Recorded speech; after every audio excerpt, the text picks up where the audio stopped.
lies a vast, unexplored world.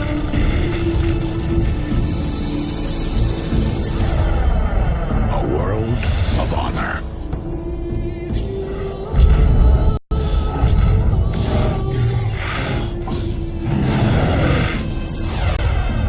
A world of mystery.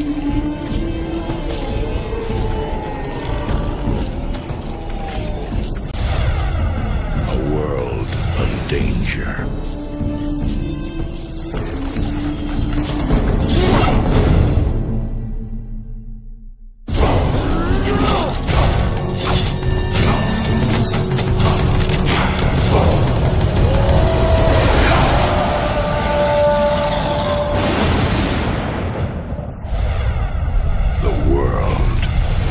Warcraft.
4 years have passed since the mortal races banded together and stood united against the might of the Burning Legion.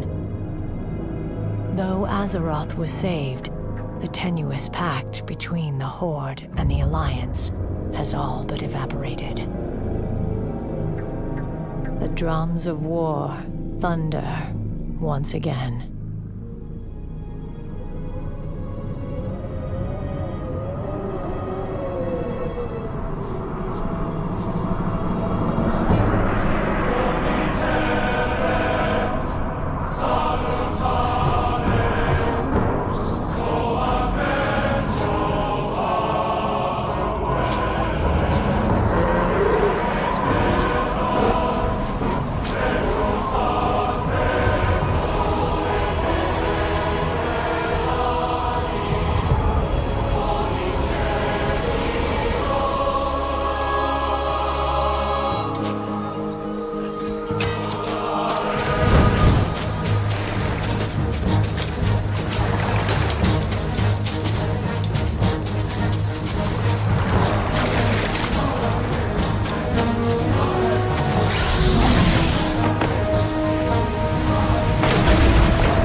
In a land of mighty kingdoms,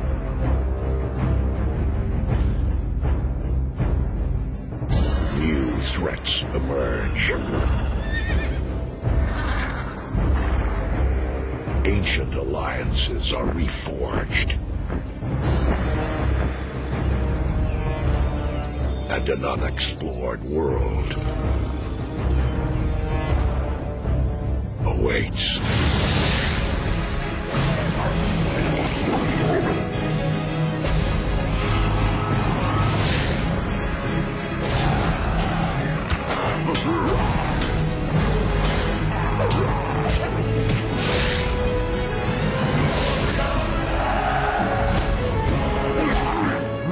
Blizzard Entertainment proudly invites you to experience Warcraft from a whole new perspective.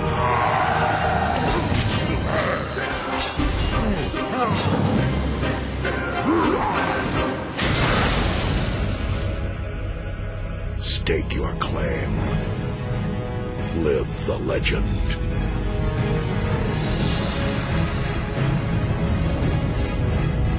A world awaits. The world of Warcraft.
All right, ladies and gentlemen, we are here. We have arrived. Welcome back to the stream.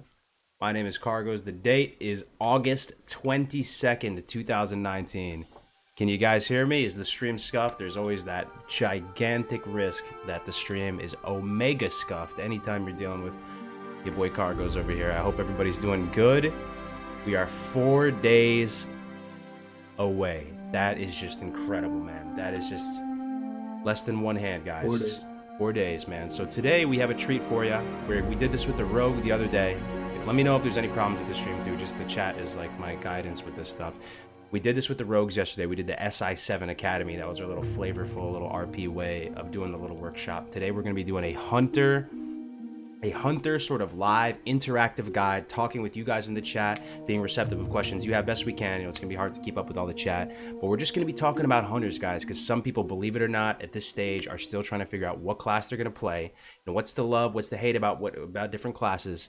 So what are we gonna do about that situation? We're gonna bring in some big thick brain hunters here, some people who are passionate about the class, enthusiasts, my fellow brothers. As you might notice on the stream, I have replaced my warlock icon with my hunter icon, as a token of good, just to pay my dues to the hunter class. I'm a hunter at heart, always and forever. So today I am joined by 3 good friends of the channel, people I've collaborated in the past with, and I'm really happy they're here, okay? So I'm gonna do a round of intros with these guys. First up, we have Rizaya. We have Rizaya, Alondris, and Thick Meta. All right, but let me start with Rizaya. I'm gonna go, then I'm gonna pass it off to them. Before I pass it off to them, I just wanna shill Rizaya real quick. Rizaya, top 5 content creators dead or alive for me. I'm on the YouTube side. One of the initial OG dudes who inspired me to make content way back in the day, alongside all the initial private server dudes. Rizaya is someone I've looked up to for many, many years. Amazing personality, dude. S-tier personality. Absolute OG in the space. /bow/salute. I can't talk about this dude highly enough. Big inspiration. So Rizaya is here, man. How are you today, man, Rizaya? Hey, I'm feeling great, and I have to thank you sincerely. This is so kind and so generous of you to give me the opportunity to be here, to speak to hunters, and to have fun doing it. So thank you, sincerely, from the bottom of my heart. Absolutely. You guys probably recognize some of the voice, some of the OG guys who played back in the day. All the private servers probably remember that voice, man, because he was the first dude making these hunter guides out there. He has some of the best videos, and he's coming back to make more content now. And it was such a great thing that I saw you make that video the other day. I was so happy to see that, man. So, welcome back to the content game. Yeah, thanks for being here, man. All right, we're gonna move it on to Alondris right now. Alondris, how are you today, my man? Yeah, I'm good. Thank you for the opportunity to join the stream. Absolutely. Alondris, he helped me with the field manual, so did Rizaya. I didn't meet Thick Meta at that time, but he was instrumental towards making the Hunter field manual, which is probably the resource that I'm proudest of making. Out of everything I've done on YouTube, I put the most time into that one, and I think it came out pretty good, man. And Alondris was instrumental in combing through those slides, because I don't really have a lot of attention to detail, and this dude really does. Seasoned Hunter player. I love that you like Troll Hunter too, even though you wanted to put a Night Elf for your avatar, but thank you again for being here, man. We're going to move on to Thick Meta 2. I met him a couple weeks ago. Hunter class leader in Invictus. A hell of a guy. Big, robust personality. Thick personality, some might say. New to the content creation scene, but has been in the private server community for a hot minute. Been speed leveling. Been playing at a high level. PvPing, running pre-mades. All this, dude. It's really good. And you're going to start streaming too. So how are you today, man? How's it going? Man, I'm doing fantastic. And let me say, it's just a pleasure to be here with some of my inspirations like Cargos, Rizaya the Ravager. I even peeped the field manual, man, and when I saw Alondris was on the field manual, I was like, oh my God, this guy, I mean, I'm here with legends, and it's just such an opportunity to be here.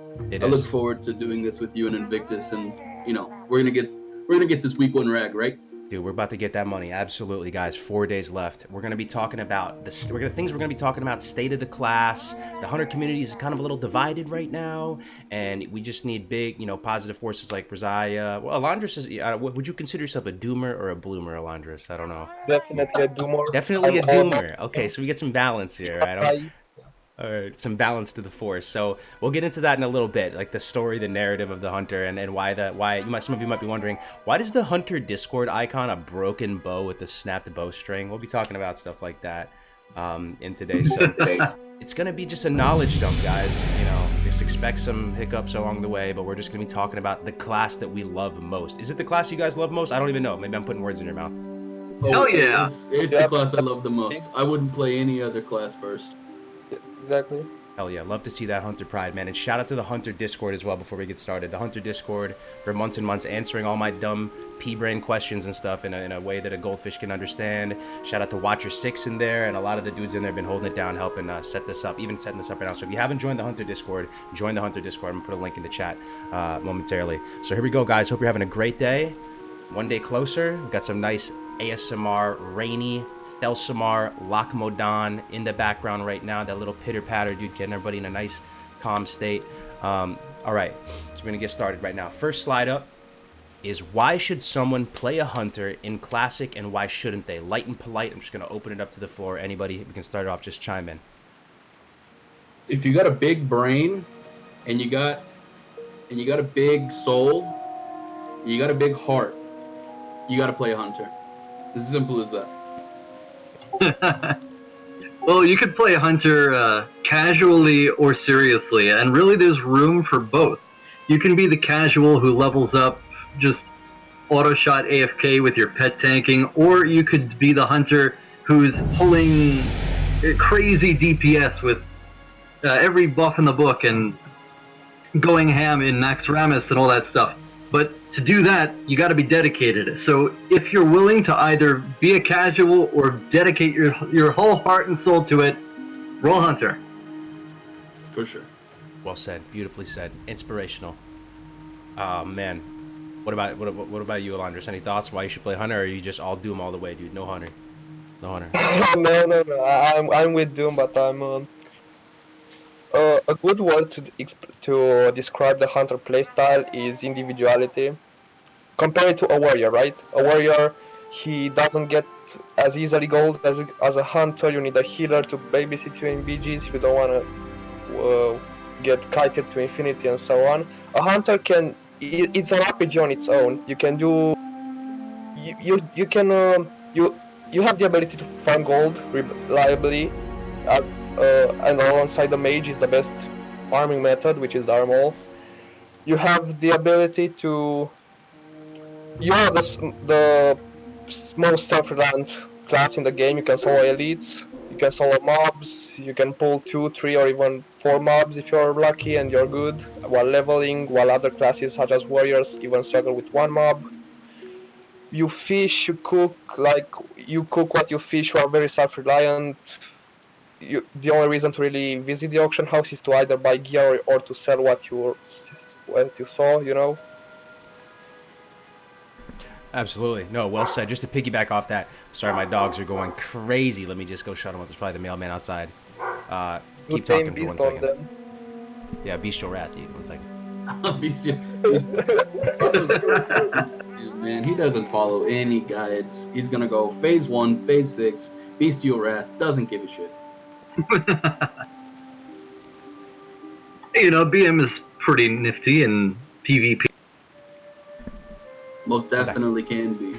Yo, just to piggyback off what you were saying, Alondris, yo, self-reliance, 100%, dude. Love the self-reliance of a hunter. Just look how cool this guy looks. You see what you're seeing on the slide right there, ladies and gentlemen? That guy on the slide right there, that's how you start as an orc hunter when you log into the Valley of Trials. You're sitting right there. It's just a man in a little cloth shirt and an axe, dude. And you just got a little shitty bow, and it's you against the world, and man, I love the ethos of it. I love the self-reliance of a hunter. So I value self-reliance really high. I know it's a game we all got to play together, and part of Vindel is the community and depending on one another to be successful. But I really value that, even in real life, to a certain extent, of being self-reliant and being able to just, take care of business by yourself, not necessarily have to rely on others to be successful. Another reason why someone should play Hunter, PvP. If you like PvP, play Hunter, man. A lot of people, low-key or high-key, they PvE to PvP, right? So people always have they toss around this little nugget to say hunters fall off in PvE. But if you do some soul searching and you go, I'm actually kind of just doing PvE to get the gear so I can go, I can go clap kids in the Vale or go into run war songs. If you're a PvPer at heart, you will enjoy Hunter, man. Sorry. Oh yeah, it has a very high skill cap for PvP. Yep. To be honest, hunters don't really fall, just other classes scale better. Yeah, I think a lot of the misconception is that hunters don't fall off, and they're still necessary for quite a few fights, even late into Naxxramas. Are you necessary for every fight? No. Where there'll be guilds that bench hunters? Maybe, but more than likely not, because phase 6, you need them in Saf, you need them in Kale Facade. I mean, you don't need them in Patchwork, but who do you need in Patchwork? You need Patchwork for 40 mages. You don't get to Yep. Okay, so we talked about some of the reason. We're going to keep talking about why we should play Hunter as we go along and stuff. But we can also start dooming, get a little bit doom in there to balance it out. Why shouldn't someone play Hunter? Any ideas? Why shouldn't anyone play Hunter? And this goes to the chat too. All these questions apply to chat. If you say something really interesting in chat, we'll read it out. Why shouldn't someone play Hunter? Why should you play Hunter when you can play Warrior, right? Oh, in range as a thrower, and I mean, what's the point? The heck off, man. No, man. Hunter or Warrior? Hunters, they do have a lot to think about, more than people might think. Everyone makes a meme out of the class, just AFK, auto shot and stuff. But no, you gotta remember how much ammo you're bringing. You gotta bring some water. You gotta bring food for your pet. You gotta keep your ranged weapon up to date. You gotta know what ranged weapon will benefit your talent tree, your set of abilities the best. And that can change depending on how you spec on the way up and what you do. So there's a lot to consider when you're playing a hunter. So Absolutely. I bet micromanagement, that's a good point. Yeah, another reason why you shouldn't want to play Hunter is it's a lot of, you have to be very you have to be you have to be active with your rotation and stuff. Like, you have to think about stuff. You can't, it's not just brain dead, man. Like, honestly, there's a lot of moving pieces you have to manage. Another misconception with Hunters is you can't utilize your pets during encounters when raid, and then your pet is just a meme while raiding. If you're doing everything you're supposed to be doing, you're playing it at a top level. There's a lot of moving pieces, and sometimes you can go look at that mage over in the corner there popping demonic runes and frostbolts, and you're like, damn, that guy over there is living the good life. Yeah, I mean, well, it is kind of a meme, the whole pets and raiding thing, but you can have your pets survive on a lot of fights, and they do bring some really essential DPS to the table that you kind of want. But that again brings up another point. You got to do the melee mechanics with your pet and whatever ranged mechanics you've got to deal with at the same time if you want to really min-max. So if you want to hit the pinnacle of huntering, you're going to have to really develop your craft. Otherwise, you are going to be a meme, and you're just going to have to deal with that, to settle with that. Yeah, there are things that you need to utilize in both PvE and PvP to make you a good hunter. Hunters are not brought to PvE for their damage alone. They're brought for the utility that they bring. They're brought for kiting potential. Everyone knows that Hunter is by far the worst scaling DPS class in the game. It's not a secret, but it's more than just the DPS. And for PvP, that's one of the story. Get out of here. Yeah, I mean, that's what I'm saying. That's I can't stress that enough.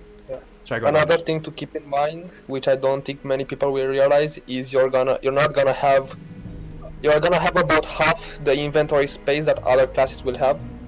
One's bag is gonna be arrows, another is gonna be food for a pet, you're gonna have buffs, maybe some resistance gear, and you only have like 1 or 2 bags that you're actually gonna be able to utilize. So limited inventory space, having to bring ammo, right? This stuff is kind of a pain sometimes, right? I mean, as you said, you have to be proactive, you have to feed your pet, keep its, you have to level its loyalty up if it's not already leveled, you have to keep it happy.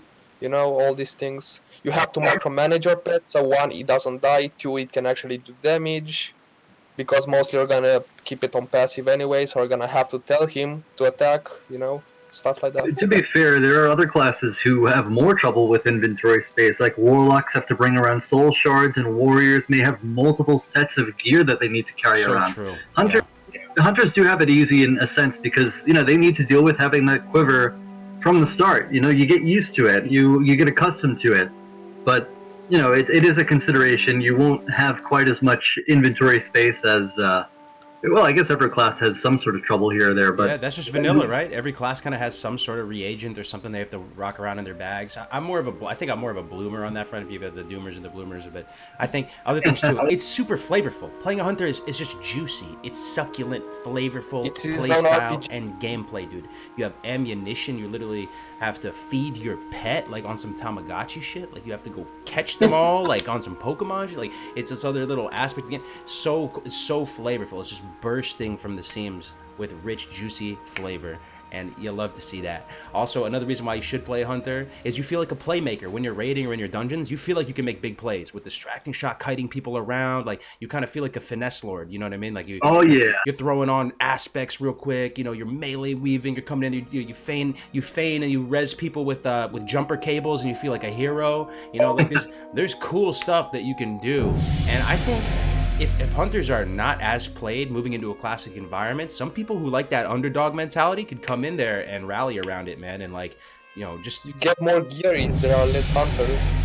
Yeah, I love it, man. Also, that's a great point. We actually have we don't really share gear with too many other classes. There are a few pieces that we might share, like certain trinkets the melee will definitely want, but our main our main gear is actually tier sets, because it's all based around the set bonuses in tier 1 and 2, and then tier 2.5 is kind of a side grade, tier 3 is more better because of stats, but that's another story. We'll get onto that later on. Very good point, Rosiah. And this ties into this overall swag of being a hunter. You actually wear your tier sets and you look like a bamf, right? Swag, dude. It's the biggest perk. Tier 1, full tier 1. To me, the coolest thing in WoW is being an orc hunter with your pet by your side, maybe like a black wolf or something cool like that. And then you're on a black raptor and you have giant stalker on. You're running through the barrens right now. And you just got your, you know, your double bone slicing hatchets with agi on them, dude, and it looks so cool to me. I don't know. And so you actually wear your tier sets, as you said. You actually wear tier sets. Very cool. One last thing to really touch on is that even though the skill cap is up there, and there's a lot of doom posting and a lot of like negative thoughts about the whole hunter class, all the good hunters I knew are still playing hunters. Like, good hunters, you'll still be good. And even if you're just coming into Hunter, there's tons of resources out there going into Classic, like maybe new content creators and existing content creators that are going to be able to really get you up to par and get you up to speed. Yep. Talk also just nuggets, throwing it out here. Other reasons why you should play Hunter. If you like speed leveling, if you like leveling fast, if you like getting ahead of the curve, but you don't necessarily like grouping up and depending on 4 other people to go do dungeon cleaves and spam cleaves, you can just go play as a Hunter, aggressively quest, and just pump, man. And you watch people who just have these amazing times, like Ampi and stuff, who are just melee weaving the whole time, just playing some trance music in the background, just going into their own ethereal state and just going, man. So, you know, you're super independent and fast leveler, just questing by yourself, which is a nice little perk of it too. And then once you get to 60, you know, you have lots of gold farming methods you can do by yourself. Okay. Let me think of a negative now. Why shouldn't you play Hunter? Shouldn't you play Hunter? We'll talk about some of the stuff like the shared DRs a little bit later. That's a little more important for PvP, I think. We'll definitely cover all of that in PvP, because I know that's where most people are kind of freaking out. If you want to top the meters, and for some reason, if that's your prerogative, you know, like you really enjoy that and just parsing really, really high, like overall, you know, probably not play Hunter, man. We're not dealing with Lupos in this environment stuff. All the pets have like two waves or 3 waves of normalization on them. But with that said, like, you can still be the best at your class. You know, you're going to bring Hunters to the raid. So even if you're not top raid DPS overall, you could be better than the other Hunters, right? And that's still like a very good... To be honest, if you play good, you can be middle of the pack or even top 10 if you play good. Like, you actually feel satisfaction from playing good. You're not spamming one ability. Yeah, exactly. Get satisfaction. You feel like an achievement to have achieved top 10 DPS in the raid. Yeah, man, you got actual DPS combos and cycles to consider. Aimed auto multi, you gotta time all this stuff. Because, well, are we going into damage rotations right now, or...? Yeah, we can get into that later, but if you're talking about it from this kind of, you know, broad stroke perspective, it makes sense, yeah. Yeah, man, see, our auto shots kind of work in really unique ways, because while the mage or the warlock has to stand there, you know, hurling shadow bolts or frost bolts or whatever, one after another, hunters, they need to stop to fire their auto shot, but it has a cooldown that's independent of its cast time. So you can move between auto shots, and you can stay on the move. It makes us really mobile, ranged attackers. Very versatile, very very interesting, very unique. Absolutely. Another thing about Hunters is I like the idea of being like the point man when it comes to kiting stuff. It's a cool role. It feels good when you're in a UBRS and they want you to kite the last boss away, or if you're on Major Domo, you have to kite the ads away and you have to go make that big play for your raid. It's kind of flashy in that sense too, man. I also love the idea that you can't really run away from a hunter, man. A good hunter, it's so hard to run away from, you know, and there's possibly the strongest open world PvP class according to some people, which I'm partial to agree with. Viper Sting? Viper Sting? Yeah, Huge reason to play the class. Viper Sting? Sorry. That's what you're gonna do in BGs anyway, just spam Viper Sting. Yeah. Mike505 subscribe to Twitch Prime. Thank you so much, man. Thank you so much. Okay, anything else can we think before we move on from this slide? Should and shouldn't. Just think of all... Oh, one thing. Thought of something. When you're raid spec, you're still kind of a monster in PvP. You know what I mean? Some classes, when they have to go full raid spec, they really sacrifice their PvP potential when they're out in the open world. Hunter, you're pretty much good to go, dude. Like, you're fine. Like, I don't know, you still feel very capable out in the world, even when you're in raid spec. Oh yeah, I thought of something, but I kind of forgot. I mean, a big part of playing a hunter, especially in the case of PvE, is that your job is to provide... I mean, yeah, you're a DPS. Your job is to provide DPS. But really, there are some fights that are impossible without you. And I'm not just talking about Trink Shot. They're the only class that can effectively kite because of that on-demand instant movement speed buff. And yeah, akin to what you said, like, it's super flashy. You feel important when you're doing something like that for your raid. And there's mechanics like that phase 1 through 6. I remember what I was just thinking about. So the other thing that I wanted to say was if you really want an alt that can farm gold effectively and is just plain fun, you can level up quick, Hunter is a great alt. You can definitely roll Hunter as an alt. But back to what we were just saying, in regard to a certain fight, like just take Uru for instance in AQ40. You as a hunter, when he goes underground, you can pack the tanks away from the melee range so that they can escape the popcorn of death on the ground. And that sort of thing is what we do. We're support DPS, like Warlocks. You know, they summon people, they bring Hellstones, but they also bring the DPS in their own way. And hunters do that too. You know, we have our own ways of supporting the raid and bringing DPS. Your guides podcast helped me in more ways than I can describe. Thanks for that, Rosiah. Yeah, Drippy Chunk donated $15 bucks. Full classic journey. Much love, Cargo. Thank you so much, Drippy, dude. I appreciate the very generous donation for the 15. That's very kind of you, man. Thank you so much.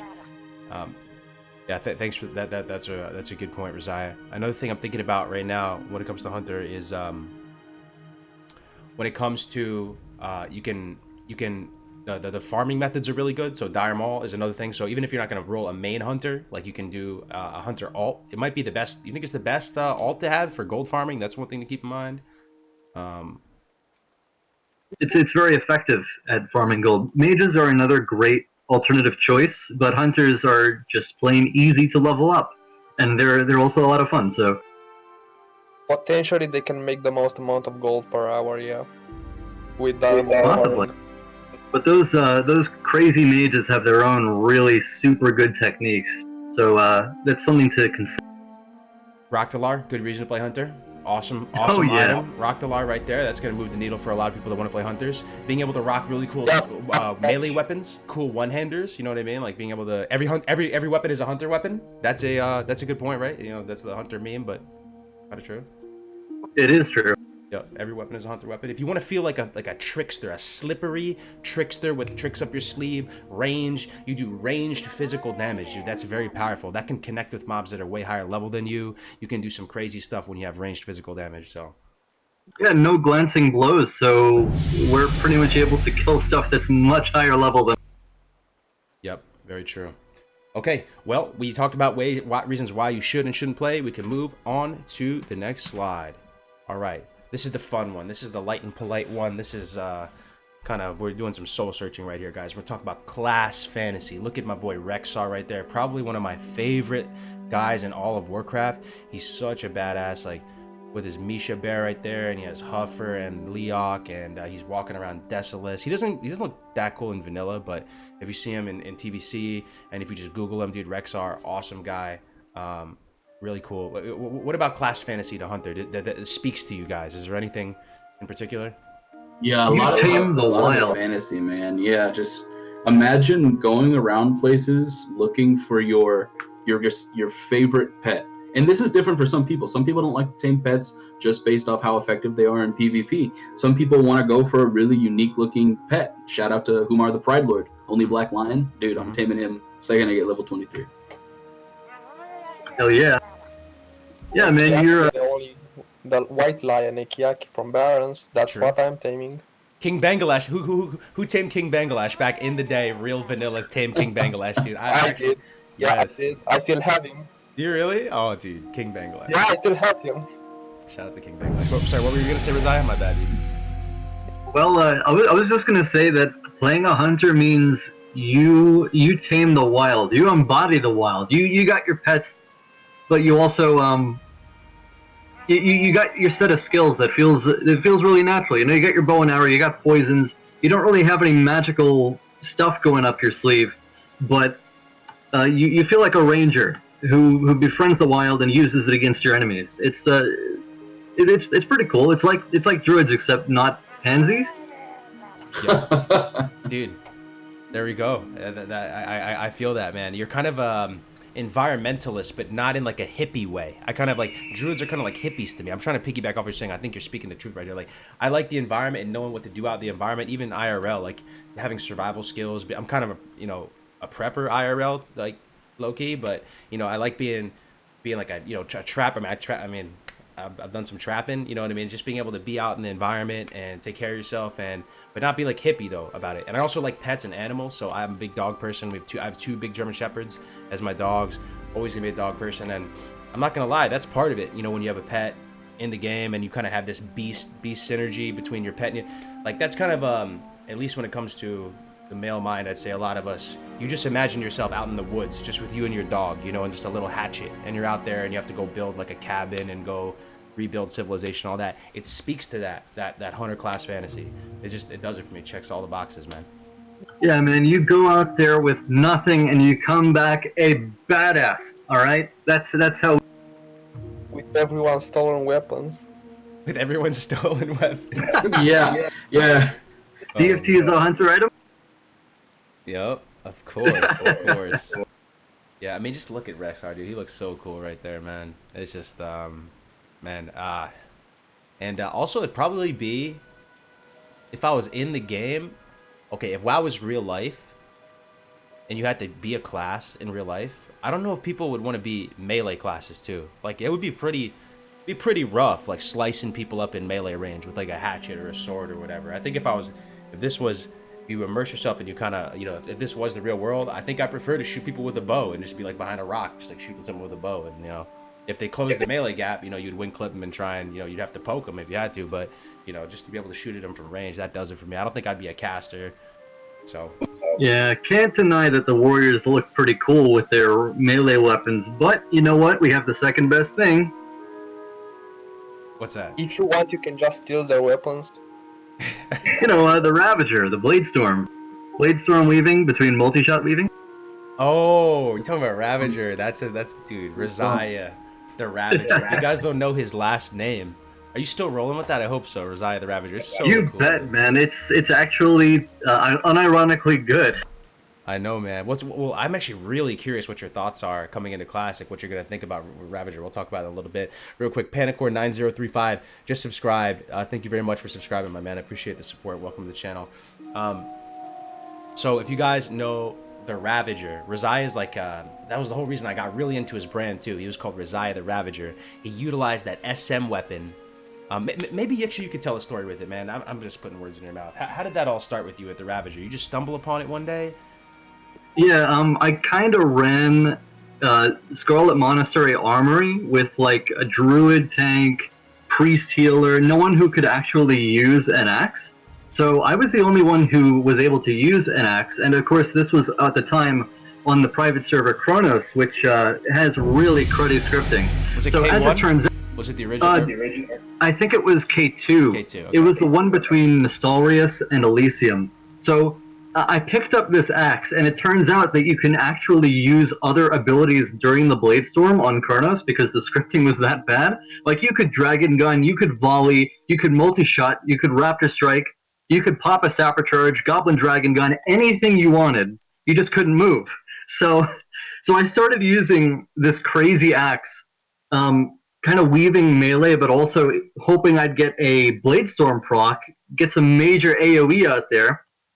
And as it turns out, in theory, it actually fits in this sort of sense. Because you see, Hunter AoE is kind of limited. Sure, we've got T2.5, which gives a little bit of spell power that actually buffs your volley and explosive trap.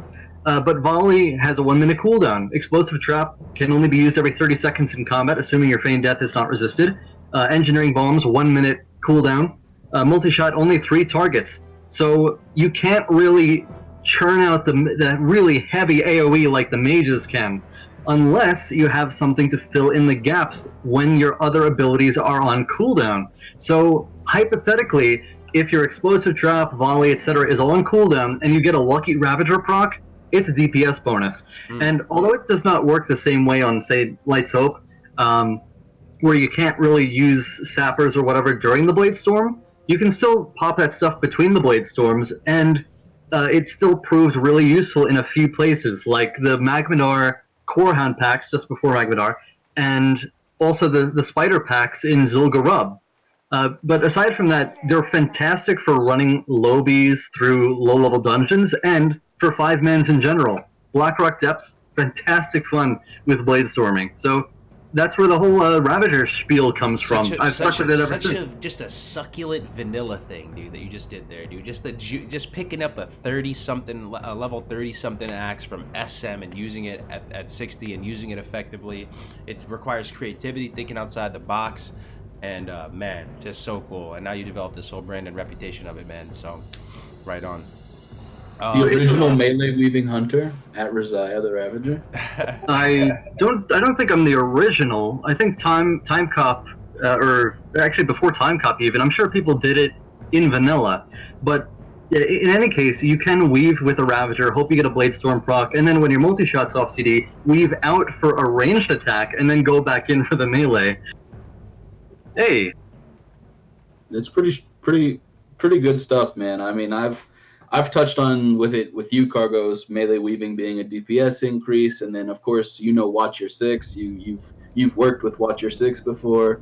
He's pretty good at it. I mean, really, I think going into Classic, yeah, there are some things that a lot of hunters don't know about that are actually a DPS increase or a net gain. I was thinking about that, yo. So, melee leeway's in the game, right? But the boss isn't moving if he's stationary attacking someone. But what if you were to get him moving a little bit somehow? Could you work the leeway to your favor to melee weave a lot more effectively? yes, actually. Yeah, for sure. Yeah, I don't know. I haven't really seen a lot of people talk about that. That'd be super interesting, man. I mean, people. But it is kind of... Yeah. Sorry, I didn't mean to interrupt. No, my bad. I talked too much. Go ahead. So actually there is something of a consideration with melee weaving and raids. Like if you're on a raid boss, I mean, aside from the issue of the hitbox, maybe the dead zone is bigger than usual. But other than that, if you're wielding a two-handed weapon, you tend to have more attack power, and if you're wielding 2 one-handers, you tend to have more crit. And one-handers are usually better for raiding. But if you can weave Raptor Strikes in the middle, maybe a 2-hander is better. I don't think it's actually decided upon yet which is better. Maybe you could weave with one-handers, and that's actually ideal for some reason. But anyway, I thought it was just worth bringing up. Usually, 2-handers equal attack power, one-handers dual wielding equals crit. Absolutely, that's a nice little nugget. If there's any hunters in the chat anywhere on Twitch, YouTube, wherever you're looking at, wherever you're viewing this, if you're not familiar with melee weaving, a real tongue-in-cheek explanation is you sit at about 9 yards from the boss, 8 yards from the boss, you get your auto shot, you get your regular combo going with your aim shot, make sure not to clip anything, multi-shot, and then in the time before the multi-shot and the auto shot cooldown is over, you run in, Raptor Strike, Raptor Strike, and then you kite back out to the 8-yard range, so you can shoot them in time. Yeah, you can throw a sapper charge while you're in range too, as well, for a little bit of increase. Yeah. All right. So class fantasy. Anything else, Alondris? Any class fantasy in a bad way, in a good way? Anything? Any last? If not, it's all good. We'll move on. Just class fantasy is a fun thing to talk about. So. I would have said a lot of things, but you've already said most of them. All right. All right. All right, so we'll move on to the next thing. And this is probably the thing that most of you in the chat right now are interested in. People in the Hunter Discord, they've been memeing about for weeks and weeks. And I could butcher this story, this narrative, but we're going to be talking about Hunter Bloomin versus Hunter Doomin. So, like I said before, if you go to the Hunter Discord, you're going to see the icon is like a shattered bow with a broken string. And there's been a lot of changes, or not even changes. There's been a lot of bugs with Hunters in the beta in general. Stuff that made Hunters feel really like it put Hunters in a bad spot. You know, like a lot of stuff was broken with pets, right? Feigned death wasn't even dropping combat for the longest time. There's a lot of stuff that was scuffed about Hunters in the beta. They've slowly made amends to a lot of this stuff, but there's still some things that are persisting that people in the Hunter community feel are, you know, like kind of bad. You know, stuff like scattershot sharing DR with freezing trap, like we were talking about before. People were confused whether there's going to be Rocktalar in phase 1 or phase 2, or the important, you know, how impactful certain things were going to be. There's this kind of hit suppression that people have been talking about. Anyway, long story short, Hunter community has been a little bit divided. Some people giving up on the Hunter class. I feel sort of bad because I feel like I kind of did to a certain extent. I did say I was going to go Warlock before any of this happened, in my defense, but a part of me wants to go Hunter because of all this stuff. And you have people who are kind of doomsayers, doom posters, and people who still believe the Hunter's in a good spot. So this next section, we're going to talk about the state of Hunters. How do you guys feel Hunters are positioned moving into Classic? I've been a bloomer since the initial Doom posting, right? I never resorted to Doom posting. I've been in the Hunter Discord for a while, and you know, if any of you are from the Hunter Discord, you know they've got a section dedicated to Doom posting, saying that the Hunter class is scuffed, saying that the Hunter class is pretty much over. And as time has moved on, Blizzard has released these initial changes or these initial bug updates. You know, what's good with the reference client, what isn't. Some Hunters have kind of gone to the bloomy side, and some Hunters are still, you know, locked in their rooms, dude, just thinking it's the end of the fucking world. They're not ready for it. I mean, they think that the Hunter class is butchered pretty much because of the whole scatter trap DR thing. And I mean, there's tons of reasons why it isn't, and I'd love to get into this. This is probably my favorite topic. Okay, excellent. How are you feeling about things, Alondris?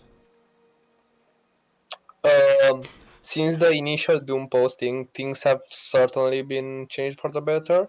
Like when the initial Doom posting was going on around, I think Hunters had like 50 bugs, and Blizzard was not acknowledging any of them. But lately, most of them have been fixed, major one, minor ones, and there are only like 5 bugs left, 3 major ones, which 2 are intended mechanics. So I think Hunter is in a much better position than it was before.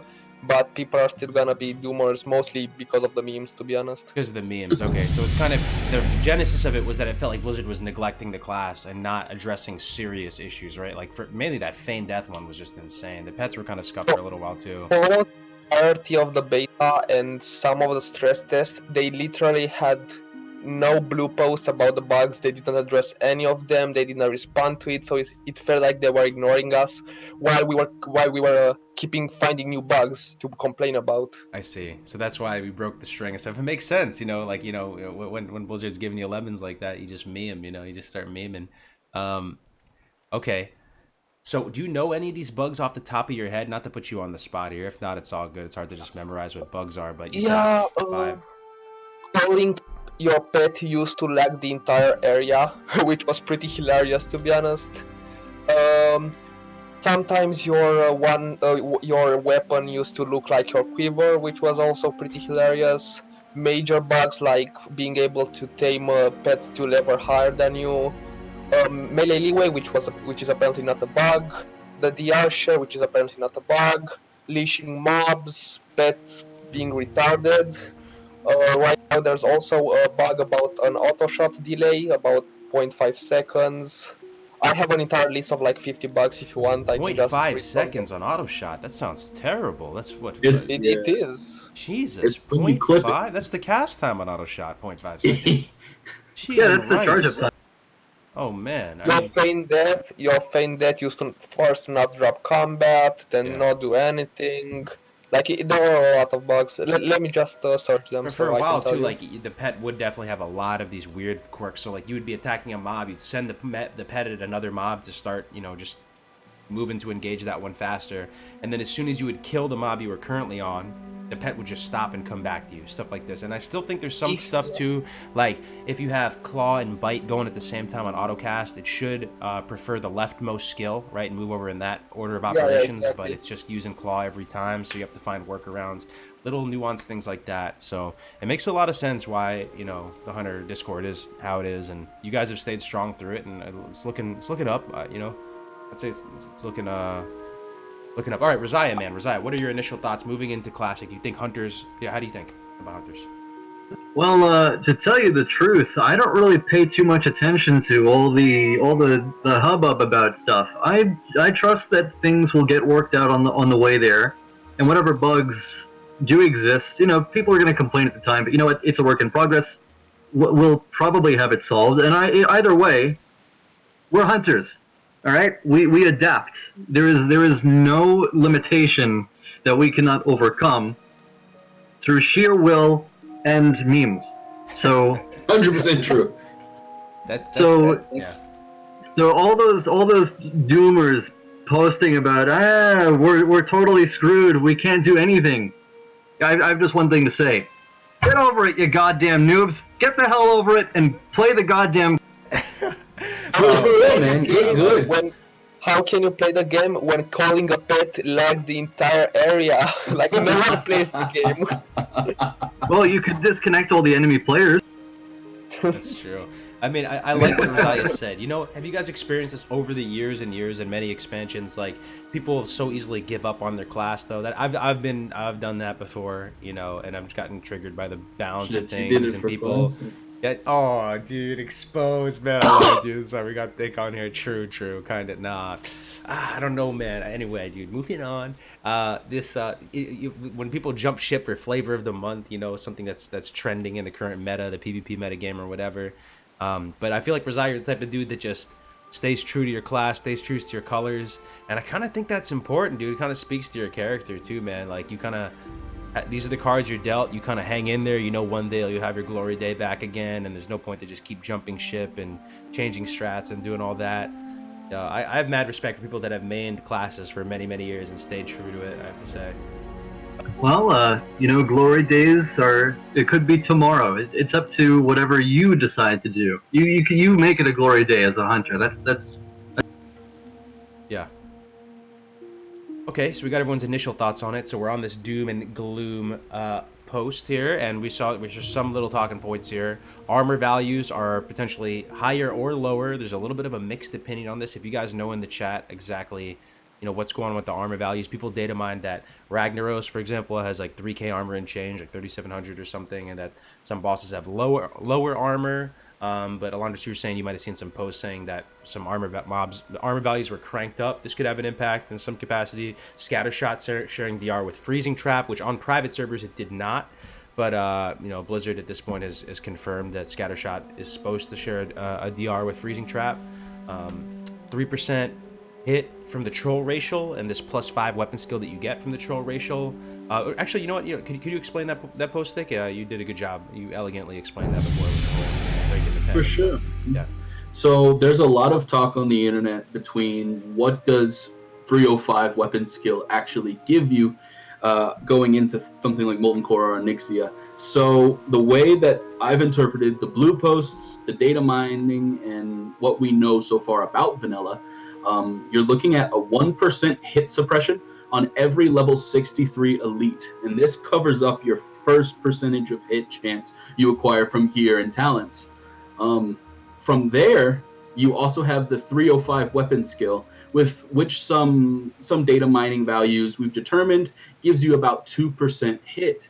The second you get to 305 weapon skill, though, the disparity between Ragnaros's or Onyxia's defense skill is only 10, which cancels the 1% hit suppression, which gives you, in tongue-in-cheek, 3% hit for being a troll with a bow.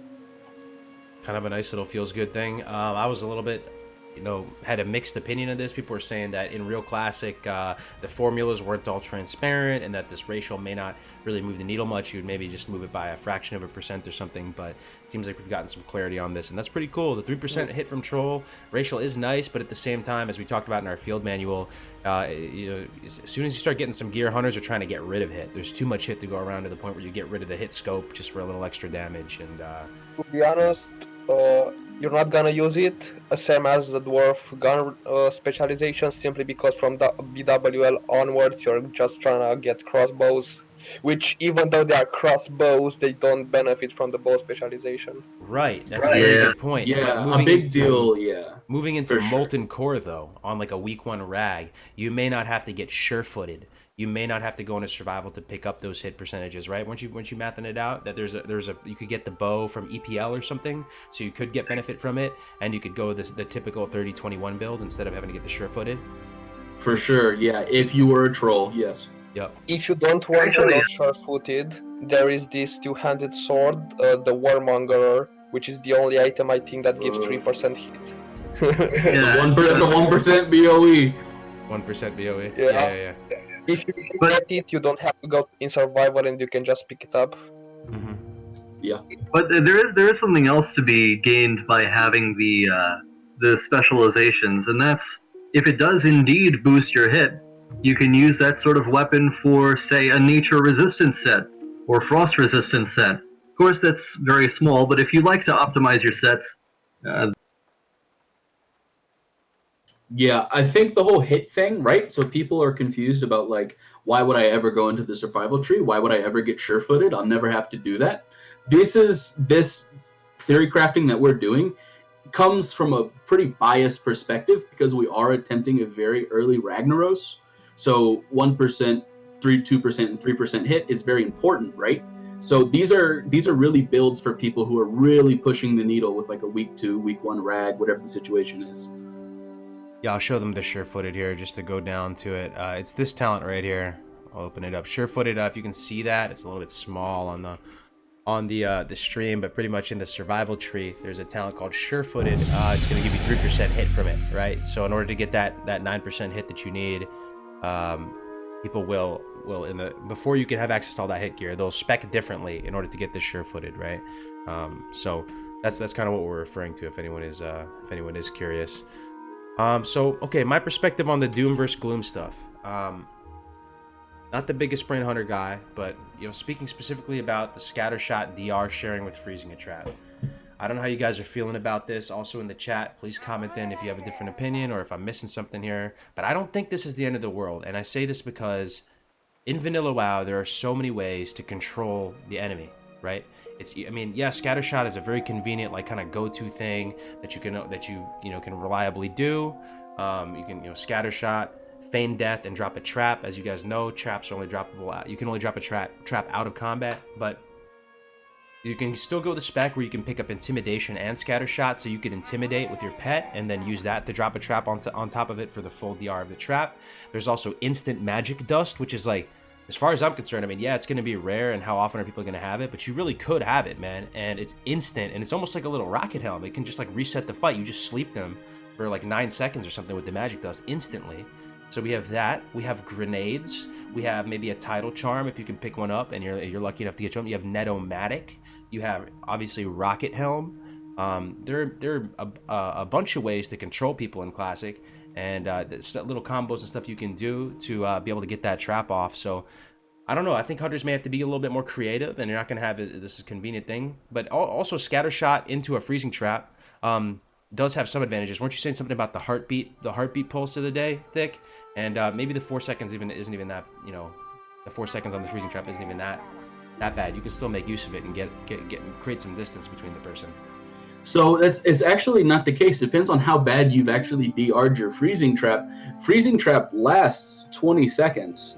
The first DR is actually going to be a 10-second trap. If you go into clever traps in the survival tree, it'll actually be a 13-second trap.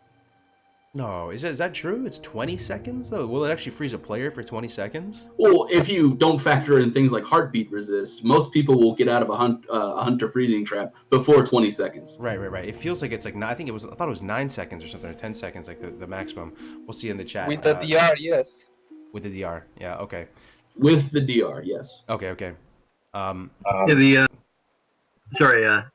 scatter trap combo is really convenient, because you can scatter someone and then trap them, and it basically guarantees that you can trap them. So you already gain an advantage by that.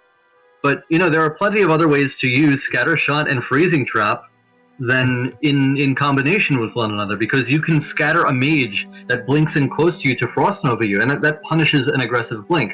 You can set up freezing traps in compromising positions and lead people into them. Even rogues may not detect them if you hide in a bush in AB or something. Yeah. So there are lots of ways to play around it. It's not the end of the world. Okay. For sure. Well, one thing I will say though, and this is kind of a more on the Doom posting side of things, but the 400 millisecond batching has made it so that when you do feign death and you do try and drop that trap in combat, it does feel very awkward. Maybe I have to get used to it, but on private servers there was spell batching, but the batching windows were tighter. So instead of the authentic 400 millisecond batches, which is almost half a second, there were like maybe 100 millisecond batches. So it felt like if you played on Henhouse or any of these private servers, like as soon as you feign death, that trap just lights up for it. You can drop it. But on the beta, when you feign, it feels like you're there just twiddling your thumbs, getting hit by stuff, and you have to wait a second before that trap lights up, potentially. And that did feel kind of awkward to me. Captain Beta told me that he actually integrated a start attack macro into his feign death macro, not a start attack, but a shot macro into his feign death, and it actually looked like he canceled the animation for feign death, which doesn't make it feel as awkward. With the 400 millisecond batching. I'll have to get the macro, but I think there is a macro that is going to work for Classic that is going to make the trap placing feel a lot quicker. Now, the 400 millisecond batching, there's nothing we can do about it, but it is very possible to lay the trap, right? Like, it's not impossible. And it affects everybody too, right? Everybody's dealing with that. That's hashtag no changes. I wouldn't want it any other way. It's just something to keep in mind. Moving on to Rockdalar. So I was thinking that Rockdalar was going to be available come phase 2 because you were going to need Dire Maul to finish out that quest. But we were talking about this the other day, man, and there's still some conflicting views on this. Whether that's just the quiver portion of it, or what do you guys think about Rockdalar? I think it's going to be available phase 1. With how they're saying, I mean, with what they're posting, what they posted in the Reddit AMA, it seems very possible. If the demons are in phase 1, then yes, it is obtainable. I really hope it's really hope it's available in phase 1 so it can have more of a glory day, because that's like your real big starter bow in raids. It's such a cool quest line. It looks like an awesome item. If it became available come phase 2 at Dire Maul, its time to shine would be a little bit more limited, right? Because you'd be using that up until you got Ashrathul out of BWL. And phase 3 is BWL. So, you have any thoughts on this, Delandris or Rizaya, or not so much? If it's available, cool. Yeah, same thing. Okay. I don't really have much to say on this. Okay, gotcha. The other thing is normalized pets, right? There's not going to be shadow damage on Lupos. There's multiple waves of normalization vanilla, and so the pets are going to have these normalized stat values based on the breed and family. So that's a thing, kind of common knowledge though. Man, Hunter Discord, I'm looking at you. I'm looking at the chat over in the Hunter Discord. I'm looking at the YouTube and Twitch chat. Any other talking points for Doom vs. Bloom with Hunters? Things that might put them in a better or worse spot? You guys think of anything? We move on. I think if anyone's really concerned about the scatter trap DR, you need to call back to 1.12 and use your initial resources. Something like maybe like really good Warcraft movies. Maybe you want to watch Tribe. Maybe you want to watch Ranger. Scatter trap is not something you actually perform realistically. Now I did perform it a lot in the private server community, but I've already worked out with training and with lots of other unnamed resources how to weave in scatters and traps without actually correlating the two. I don't think Hunter's in a big boat. And honestly, if you're going to take engineering like any PvP or should, you have an unlimited amount of resources that don't maybe need to use scatter trap. Okay. Yo, here's another thought though.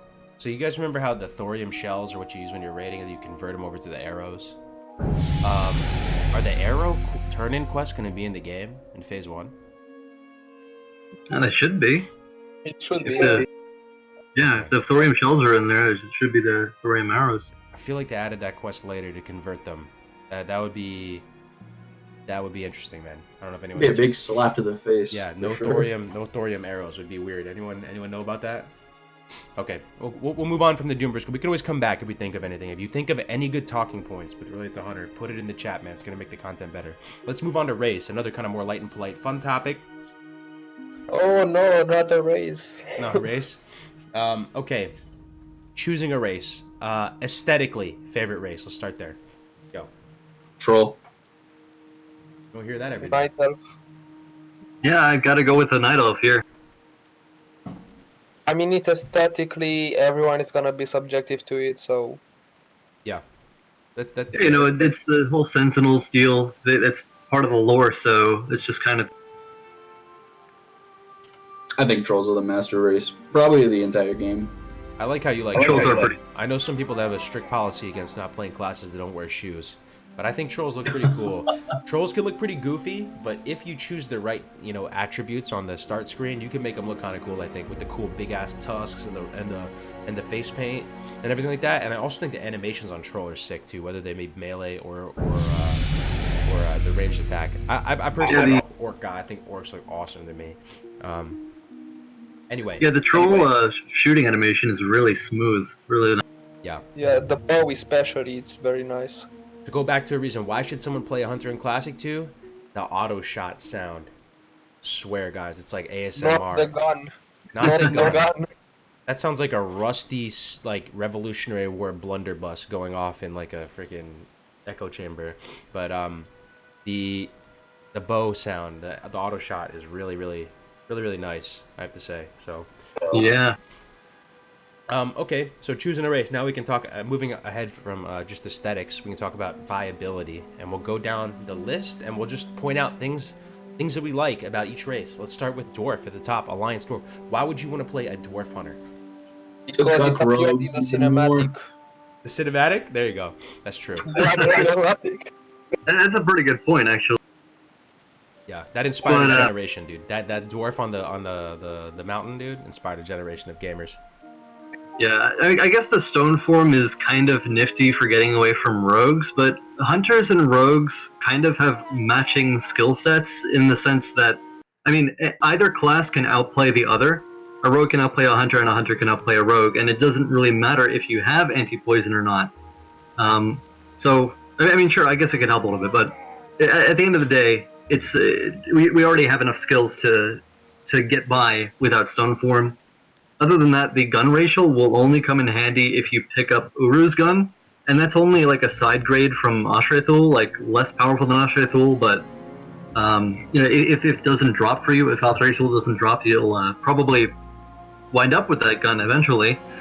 In that case, sure, it's pretty neat, but other than that, you're never really going to get use out of it. If you pick a dwarf, you have to take a bear. Like that's an it's obligation. necessary. Yeah. True. It is very iconic. My buddy Chris, who I grew up playing with, he made Dwarf Hunter when we rolled Alliance, and I got so jelly of him. I remember being in Loch Madan, and he had his bear, and he was just auto-shotting, dealing so much damage, taking no damage, leveling way faster than me, and I was like, oh man, Hunter looks like the good life. Feels like yesterday, dude. Little teenager, man. Nostalgia, man. Yeah, nostalgia, man. So Dwarf, another thing too, you can get out of blind, you can get Devouring Plague off you, which is a big boy debuff. You have a priest, undead priest on you, it throws up that Devouring Plague. Not only does it deal massive damage, but it heals them. That's considered a disease that you can stone form out of. There might be some other little funky stuff out there that you could take off with stone form. Get that little armor bonus too.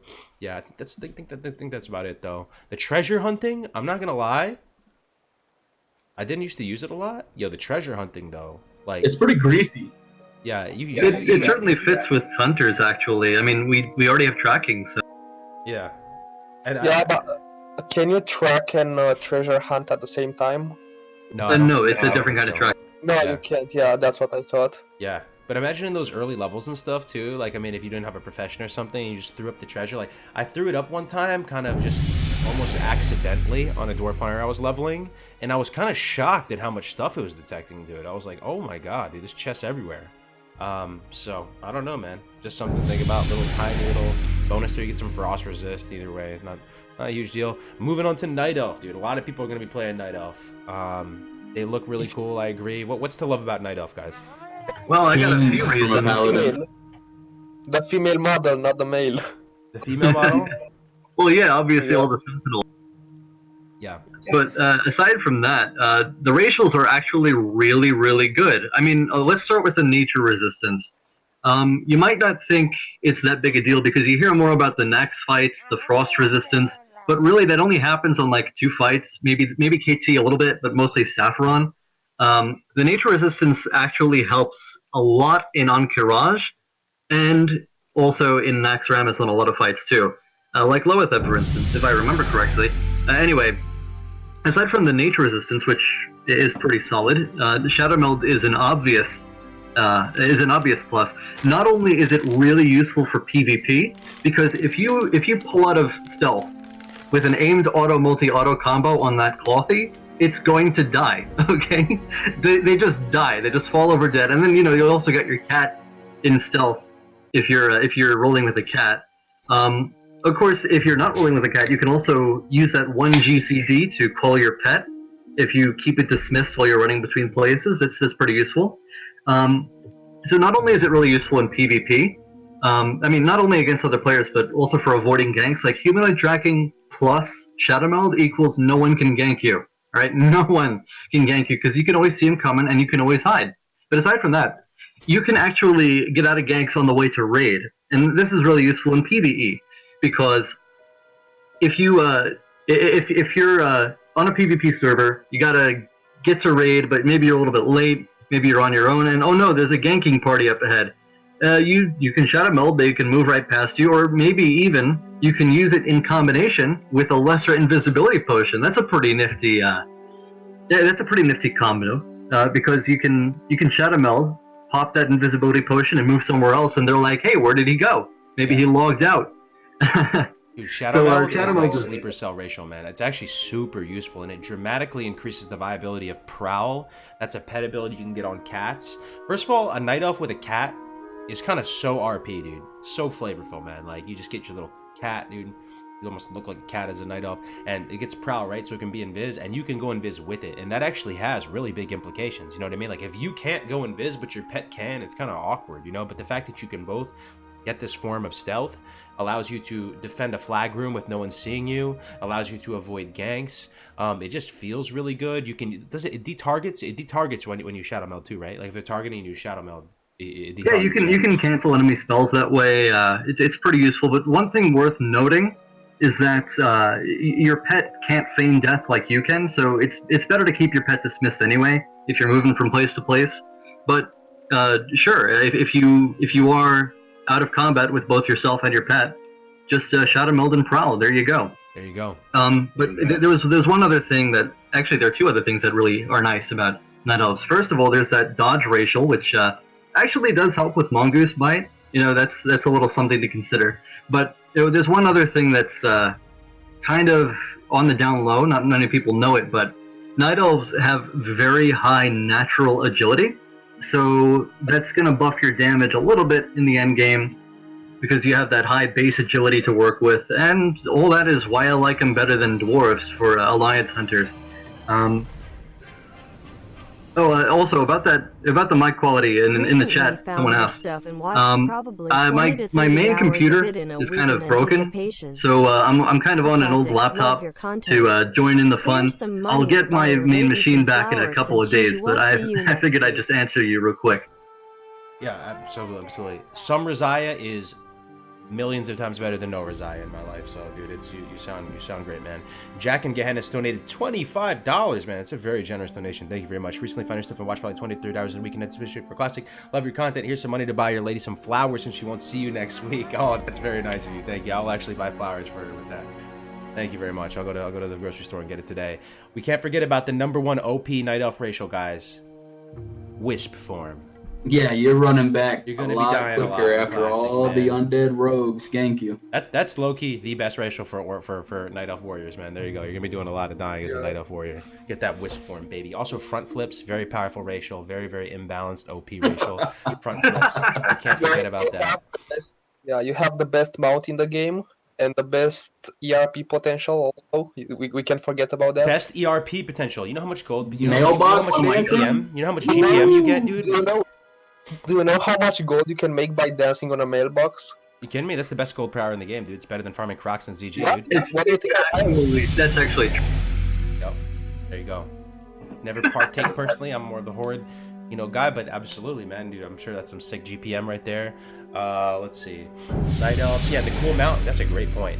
What's the coolest mount in the game, chat? Put it in the chat. But we already biased them, though. Oh, come on. We already biased them, dude. It's a Just- personally, dude. Come on. Actually, I really like the Black Warwolf. That thing's pretty cool. Yeah. To be honest, I also like the white wolf you get from the Frost Wolf Exalted. Like, I really like that one as well. The Frost Wolf Howler, I think it's called. Frostwolf Howler. Yeah. That's the wolf, right? The Frostwolf. Yeah, that's the wolf, yeah. Yeah. You know what I actually like, dude? I'm probably gonna be the only dude who likes it, but out of all the mounts in the game, I actually like Raptors the best, dude. And I like the Black War Raptor, and I like the Orange Raptor, dude. You know the the Black War Raptor is badass. It is, man. And people are telling me all the time, they're like, "Yo, Cargos, you're playing an Orc Warlock, you're gonna look disgusting on your fell horse or whatever." And I'm like, True. don't even worry Big about true. that, dude. I'm a thick boy. I'm gonna be on the Raptor, man. I'm gonna be on the Black War Raptor. Like, I'm not gonna be on that fell horse. Don't worry about it. So, Hey, what about the Black Karaji War Tank? oh yeah, dude, you'd love to see that. Yeah, That's true. that. Anybody Ugh. getting that? Anybody actually gonna get that? No. Let's see. Maybe, dude. Maybe. We'll see how deep the rabbit hole goes. How much I lose myself. Okay, so we talked about Night Elf. That was a nice little discussion on Night Elf. All right, now we're gonna talk about Orc Warlock, the Chad race, dude. Absolutely. You mean Orc Hunter? Chad race, Warlock? dude. Traps up to your shoulders, dude. Big pecs. Absolute monsters. Orcs are just awesome, man. To me, like I said, coolest looking race to me. Having like a raptor on an orc, that's super flavorful. Yeah, man. Right? Is that the most flavorful orc pet? What, or maybe a wolf? Yeah, wolf would be pretty good too. I'm gonna Well, that's go. pretty cool. Yeah. I'm gonna try to get a Howler, like I the think best. Orcs are like my favorite race for the Horde for hunters because, I mean, look, they got the sick melee damage. Sure, that's pretty cool, but you've also got yourself the extra pet damage, which can be pretty neat, even in raids if you're good at controlling your pet. You've also got that stun racial, which is crazy strong, and I gotta shout out for the stun racial. That thing makes orcs the best on PvP servers. I love it. Oh yeah. For sure. As a member of the Alliance, does that frustrate you? I mean, well, hunters don't really. I mean, aside from intimidation, we don't really have stuns, so it's never really bothered me. Improved concussive shot. Yeah. I guess that's a consideration, but I usually, improved concussive shot. I could go without it. It's kind of random, so I never really capitalize on it. It is kind of a death sentence, though, if you're paying attention to it. Yeah. No, I love Thing the stun is- resist is amazing, dude. It's especially against first rogues and stuff like that. People that rely on stuns, you can totally disrupt their gameplay, and you also just look rock solid, man. You look just absolutely thick, dude. Even with the funky gear you have on leveling, like you look really cool somehow as an orc. Yeah, the pet damage is gonna equal out to some more threat on your pet as well. And we were talking about Blood Fury. So the other day on the beta, I was experimenting with the kind of a survival build for leveling and going into that improved Raptor Strike, and I've been ripping off I rip off the threat from my pet, like tactically, once it makes sense to do so you can you know, your pet can attack it from behind and deal more damage because it's not parrying, and you can still get value out of your stutter step, and also, you know, no one's taking damage during that travel time as the target is transitioning, and then once it gets to you, you finish it with a Raptor Strike, and you can put a macro in there so you have Blood Fury tied to your Raptor Strike. And if you have a nice big, you know, Cauldron Stir, a big, like, nice staff, or big two-hander on there, man, you can hit hard with that, man. You can actually get value from it. Yeah, man. Yep. Survival Beast Mastery, that was actually some theory crafting going on about that sometimes. Yep. I don't know if it works really well. I mean, I guess it's going to be fun either way. That's it. Mm-hmm. Very fun. Yeah, I'm a very long time supporter of, like, I said it when I said my favorite race, right? I like trolls. I'm a very long time supporter of trolls, but I probably more than likely am going to be rolling Orc this time around, because you kind of got to think far ahead, right? Every raid set has 9% hit. It's not a problem. So, I mean, realistically, you should be thinking in the long range, are you ever going to PvP? If so, roll Orc. Yeah. Let's be honest, orcs are also the most enlightened and intellectual race in all of Azeroth, so if you are a big brain person, you might as well play a big brain character. The highest 500 IQ? 500 IQ. Zug, baby. Alright, next one up, Tauren. Actually, some interesting talking points with But I Tauren. have something on York. Okay, go ahead. Sorry. If you can get the pet to stay on the boss, like if you can micromanage it really well and have a pretty good uptime, actually command could out DPS berserking for trolls on longer fights, like 2 minutes plus, but I guess we can go over that when we get over the trolls. Damn, that's really cool. Yeah, Alondris is our resident troll hunter expert. He knows a lot about the berserking interactions. Very excited to get down to that. Okay. Oh, yeah. Also, Blood Fury may be only for melee attack power, but when you go in for melee weaving, that also applies, I think. Yeah. Yep. So actually, when you look at the orc kit and the whole suite of orc racials, they all apply to hunter to some capacity. Really, you know, you're getting. Yep. It feels like a fit, you know, it just fits. Like, damn, you know. So moving on to Tauren, man, probably the least played hunter race out of all the races, I would imagine. On private server, it was rare. I was thinking that maybe a female Tauren hunter was one of the rarest things you'd ever see on private servers, and now Female dwarf hunter maybe first. You think female dwarf hunter? Yeah, that's up there too. It's up there. Yeah. So Taurens have an increased kind of hitbox on the beta. It's up to 3 yards, like two yards and change or something. I think, or it might be 3 yards. No, I think the melee leeway is up to 3 yards. The increased hitbox may be 3 yards. There was a slight sub 1 yard difference between male and female models of the hitbox, but you know, Taurens are effectively the snipers of Azeroth. Tauren hunters. You can attack, you know, with your auto shot or in your abilities from an additional. Potentially 3+ yards away, and that also means you can be attacked from that additional range as well. So it doesn't work only advantageously; it can work disadvantageously. If you're in a PG, someone can target you from further away as well. But there's something to love there, and also the War Stomp. I was finding some pretty decent interactions with War Stomp. Like if you War Stomp right at the edge of your hitbox, you War Stomp and you run out, you can run far enough away to get off a concussive shot.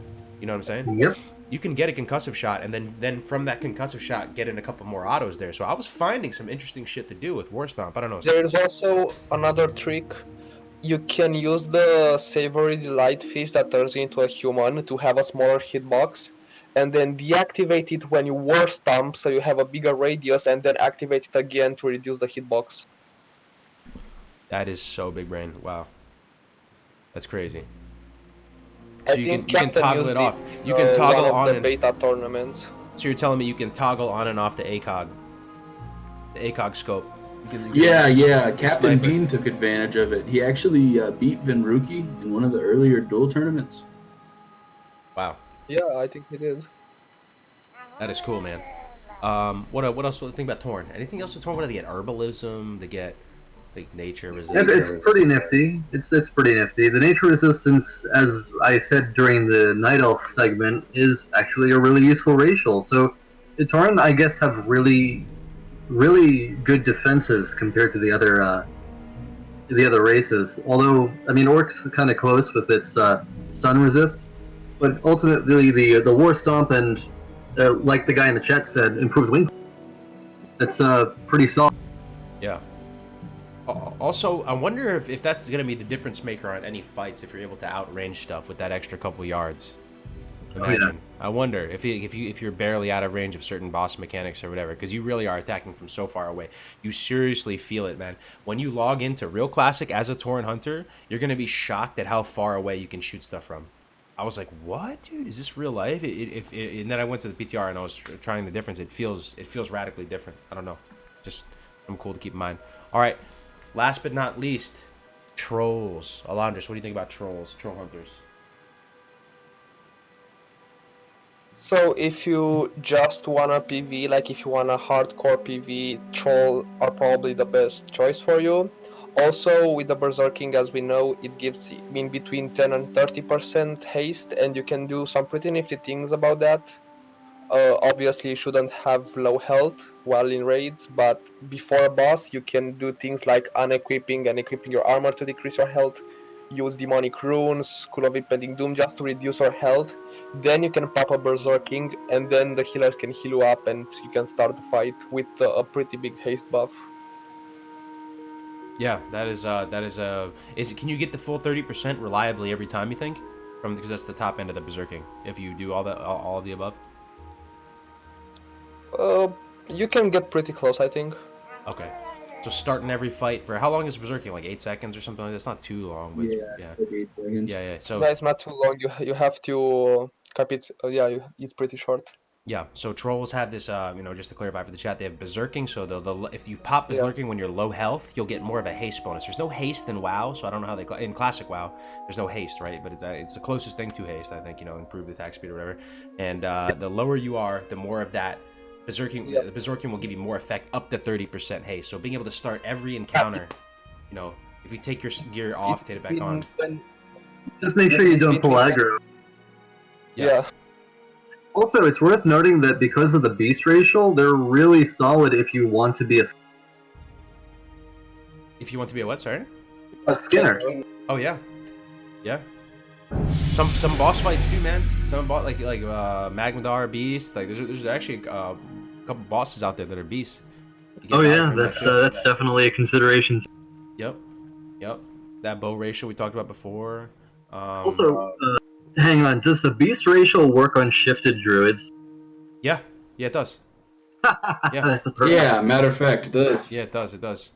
Absolutely. You can also scare beast. You can scare beast the druid if you're a hunter, dude. More CC. It's awesome. Of course.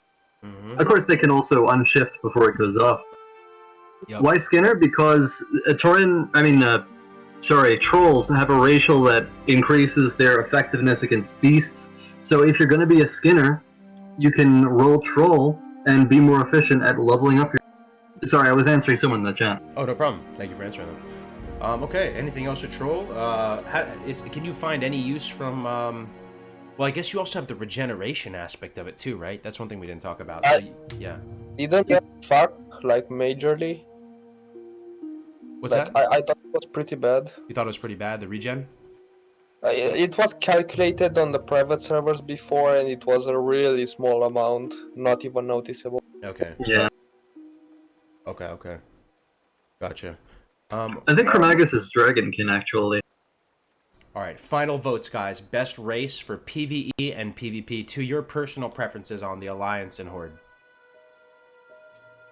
I think best race for PvP and PvE on the Alliance is Night Elf, for sure. Oh yeah. And I think the best PvP and PvE on Horde, I think it's up in the air, really. So if you're a very big brain, high skill cap hunter, and you don't mind having the biggest dead zone in the game, I would say Tauren hunters could be the best PvP class.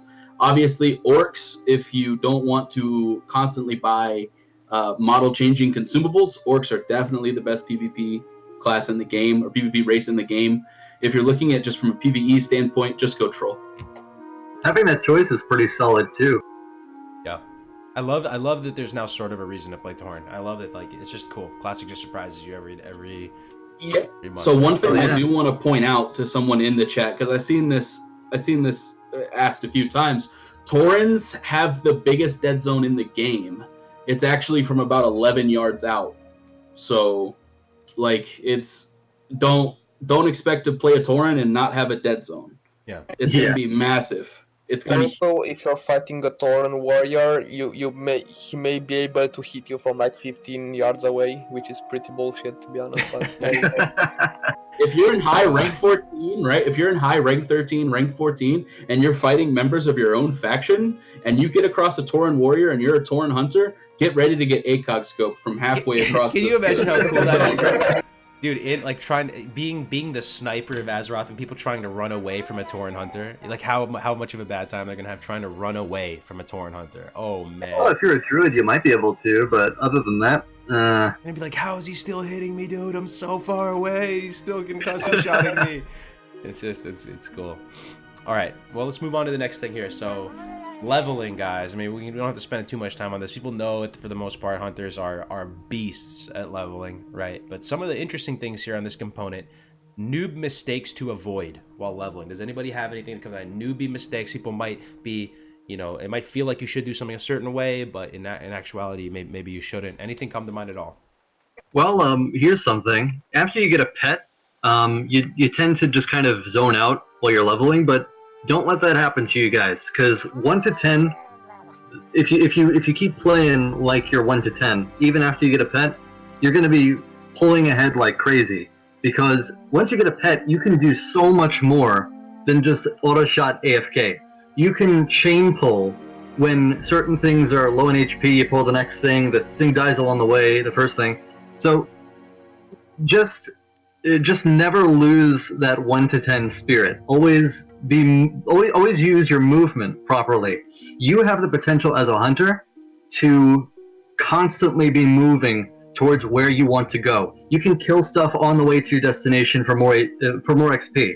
You can do a whole lot of stuff. So just learn stutter stepping, learn basic stutter stepping, and use it all the time.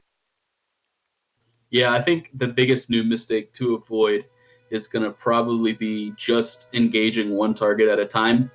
Hunters are capable, and this is kind of what separates them from other classes. Hunters are capable of taking on 2 to 3 targets effectively at almost any point in the game, except after you get a pet, of course. Don't try to 1v3 before your pet. You're gonna have a bad time. Well, But after you get your pet, it's pretty easy mode to get 2 to 3 targets at all times. In order to have 3, you kind of need Screech, though. You need Screech or some sort of AoE thing on your pet, right? I mean, Screech is pretty useful, but you are actually capable of fighting multiple targets before you even get a pet. It does require some practice, but as long as you keep moving and use your damage over time effect on each target, you use your auto shots on each target. You don't focus your DPS on one, kill it, and then wind up with another thing at 50% HP in your melee range. You funnel auto shots onto each target, maybe a Serpent Sting too, wind up with both targets in melee at 10% HP, and you Raptor Strike each one to death. Easy peasy. Yep. Another thing too, so separate swing timers, your melee swing timer and your ranged auto shot swing timer. So melee weaving, another big thing. It's something one thing I would say, a simple target target macro will go a long way. So you can melee something up close and personal to you, and then hit a last target macro, and you'll target the thing you were just hitting before who's at range. So you can shoot it, then you can melee, last target, shoot it, melee, so on and so forth. Sorry, Alon, just go ahead. I interrupted you. 2 things to keep in mind. Whenever you want to tame a new pet, always have food with you. And the always right kind of keep food. The right the kind of food too. well fed. Yeah, you can always dismiss your pet if you don't have food on you, but you really need to get it while you're out where you are. And the swing timers is absolutely essential. It's your auto shot, your ranged auto shot, and your melee auto attack are on 2 different cooldowns. So if you have something in melee and you just use your Raptor Strike but it's not dead, go hit something else. Go stutter step and shoot something else, and then when your Raptor Strike's off CD, finish that target that you just hit. It's you can always move in a useful direction. You can always put some useful damage out. That's always the case. Absolutely. So another thing, keep stocked with ammo. That's something that's going to go by really quick. It's the type of thing that I underestimated soul shards. You guys, if you're going to play Hunter, you're going to underestimate ammo. Stock up, brothers. stock up on the ammo, keep your ammo up to date. You get new ammo every 10 levels or something like that, right? Something like that. You get, the sharp arrow, Yep. whatever, you go on and so forth. Get the right ammo in there, keep a lot of ammo with you. Not only keep food for your pet, the right kind of food. Also, when it comes to training pets, you have to keep their abilities up to date too. So if you want the next rank of claw or bite or whatever the focus stump is, you actually have to go out and train that other pet. You can't just graduate up to new ranks at the beast trainer, right? So you're gonna have to go do that. It's a whole new little mini game in and of itself. It's something to keep in mind. Another noob mistake, not using traps to your advantage, is something that I've done a lot, and it's still not something that I do really well, but using immo trap as well, even on a single target capacity, is good damage per mana efficiency. So using immo trap. One thing I learned from Big Rizai over here back in the day, down ranking multi-shot too. You get most of the value from multi-shot just with the skill itself, even if it's in its base form. You don't necessarily have to pay all that extra mana for that extra little bonus damage there. You can just down rank it and save some mana if you're having issues with sustain. So that's another thing that comes to mind with leveling. Another new mistake comes with leveling, applying Hunter's Mark to every single target, right? You apply Hunter's Mark, it's going to interrupt your 5-second rule. It costs mana, right? Anything that costs mana, it's going to interrupt your natural spirit-based mana regeneration. So don't apply Hunter's Mark to every single target if you're low on mana. Sometimes it's okay to just auto-shot something, right? And just because something's in melee range doesn't mean you have to Raptor Strike it every time. Sometimes you can just right-click it, and that's sufficient, right? Raptor Strike is good, but if it's going to interrupt your spirit-based mana regeneration, you're low on mana, you just might as well just melee the thing, right? You want to keep your... Exactly, especially if you have a two-hander weapon, because ideally you want to hit that target only once, and you want to have the biggest, toughest hit possible when you deliver that hopefully killing blow. So get yourself a two-hander as soon as possible, so you can Raptor Strike it and hit like a truck, or just right-click it and hit like a truck. Easy. Absolutely. Yep. Two more things about pets. If you don't feed it regularly, it will run away until it reaches the second level of loyalty, after which it will stay. And in order to learn pet skills, you have to attack with your pet until it learns it. Even if Beast Lore says it has the skill, it won't be available once trained. You will see it at the bottom left. It'll say your pet has now learned Bite rank 3 or whatever it is, right? Yeah, So you have to exactly. wait for that. To this topic, can we talk about the fact that your pet learns abilities after like 4 attacks on classic? Yeah. It's very fast. It's pets. They've made pets very good quality of life with pets. Your pets don't kill the group anymore. That's maybe an overgeneralization, but how many times, if any of you guys have played hunters in the past, or if you've seen hunters in your group, we've all seen it. It's basically a vanilla meme that the hunter jumps down off a cliff to join the group to take the shortcut or whatever, and the pet pats all the way around. It pulls the whole dungeon, gets everybody killed. There we go. The Huntard meme is realized. But for some reason in Classic, the pet just seems to like despawn and come down to you. They made it a lot more forgiving. You also learn abilities a lot faster on the beta and stuff like that. So pets are kind of nice in some ways. The loyalty levels, it's a breeze to get into loyalty levels. It's not like the Prime Service. Yeah. To elaborate a little bit on the whole pet training thing, because I see some talk in the chat about it. Here's the thing. You've got your thing in your spell book called Beast Training, and you learn some stuff like Growl and Resistance and stuff from the pet trainer, but some spells like Claw, like Bite, like Lightning Breath, you need to actually go out there and tame beasts that know the skill, use them in combat until you learn it. And here's the thing. Because of pet loyalty, you kind of need to catch and release a lot of pets. So let's say you have a Wind Serpent that only has rank 2 Lightning Breath. And at some point, you gotta put that thing in the stable, go find a Wind Serpent that has rank 3, use that in combat, because that'll be at rank 1 loyalty. You abandon it after you learn your new spell. Then you go take your pet with like 4 loyalty, up to 6, out of the stable, you teach it rank 3 Lightning Breath, and there you go. You just taught your friend a new spell. It's kind of a hassle, but it's also an adventure. You know, it's a collection you get. Absolutely. Yep. Knowing where the stables are too. Another thing, you'd be surprised how many stable masters there are. Knowing where the stable masters are, and use them to go drop your pet off for a minute, if you need to. Also, melee weapon progression, something that is something to keep in mind. Keeping your melee weapon up to date as well as your ranged weapon progression as well. A nice little thing. That might be it. Solo versus group leveling. Hunters excel solo, man. They're built to level. They're built tough. So talk about leveling pets here or during pets? Pardon, one more question about pet loyalty was asked. So, regarding pet loyalty, basically, your pets have training points that you spend to give them things like extra resistance to certain schools of magic or certain skills that only their pet family can learn, like bite or claw. Actually, bite is pretty much learned by anything, but you get the idea. Mm-hmm. So, your pet can garner more training points, up to a maximum of 300, the more loyalty he has. So that's what pet loyalty is all about. Mm-hmm. Another new mistake: train armor, skill armor up instead of health. Prioritize getting natural armor leveled up as opposed to health. Armor matters more than health. It improves the efficacy of your men pet and moves the needle more than just stacking raw health. Something to keep in mind. Unless there might be exceptions to that if you're somehow taking a lot of magic damage or something like that, but just something to keep in mind. Let's think here. Okay, also another little new mistake to avoid potentially. Not necessarily a mistake, but don't think you have to level with a cat. You actually have some flexibility here. I know everybody's seen Joanna's guide. Everyone's like, dude, I have to level with a cat. Dude, it has to be a cat. I always see all the pro hunters with cats. You don't have to level with the cat. There's actually a lot of room for your personal sensibilities to shine through. You can choose a defensive pet. You can level with the crab, dude. Go ahead and level with the crab if you want, man. Go ahead and level with the raptor if you want. Go ahead and level with a monkey. I know you're thinking about leveling with the monkey, my man, because just for various reasons, you know, like you can level with different pet types.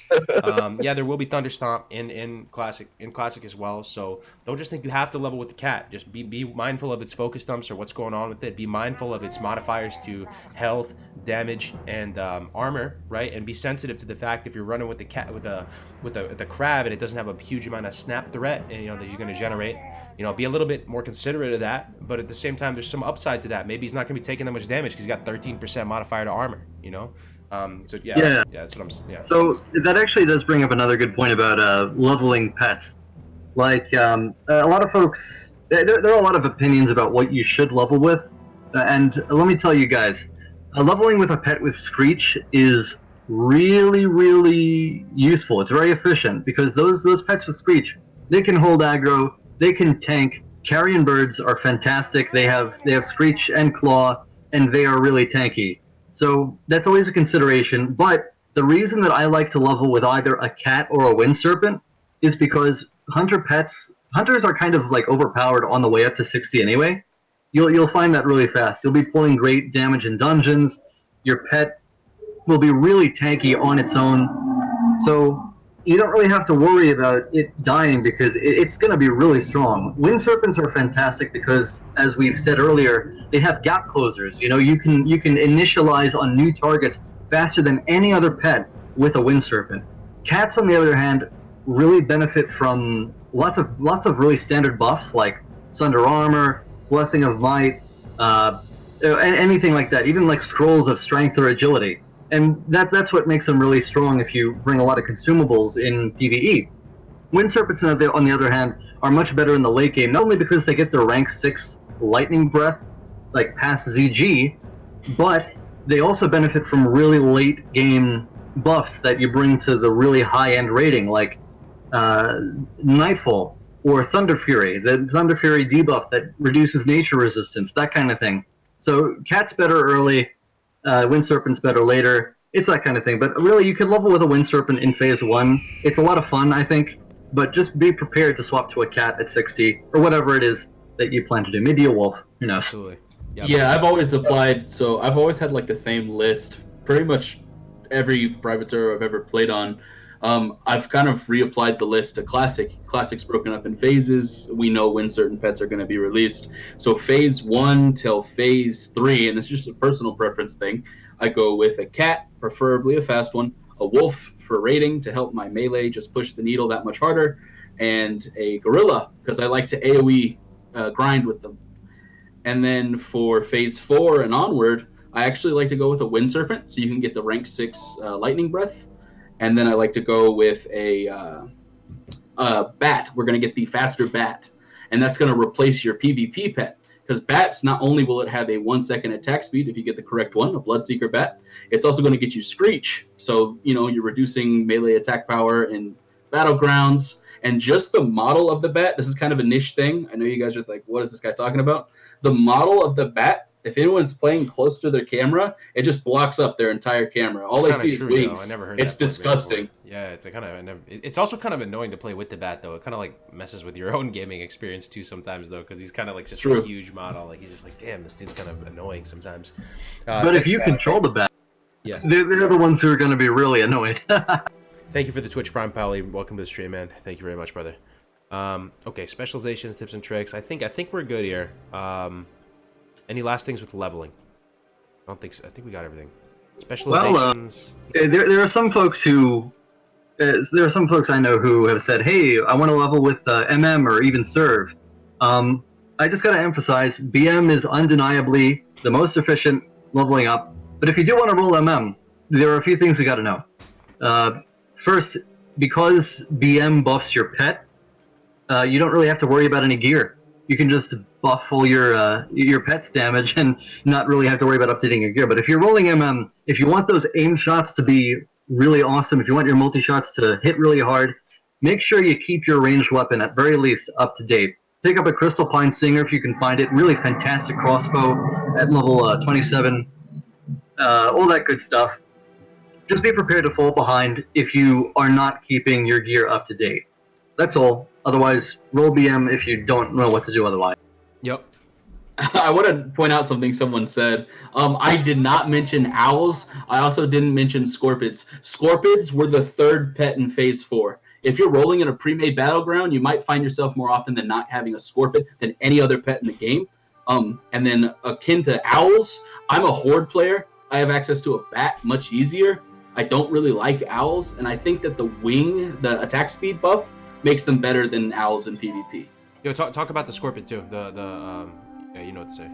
So we're going up against as horde players. As a horde player, a scorpid poison is purgeable, not purgeable, but they can remove it, dispel, this, that, and the other.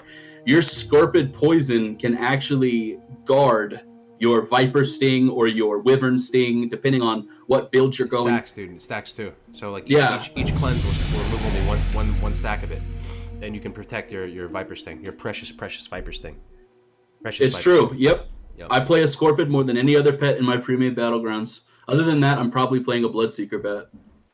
Right on, brother. Yeah, and one other thing about Scorpids, this is kind of funny, but in fights where they can stack up to 5 stacks and really spend that damage. You can't really get much out of this in raids because of debuff limits, but let's say you're in a 5-man, they can actually deal really respectable damage over time the longer that they're in combat. So that's just worth pointing out.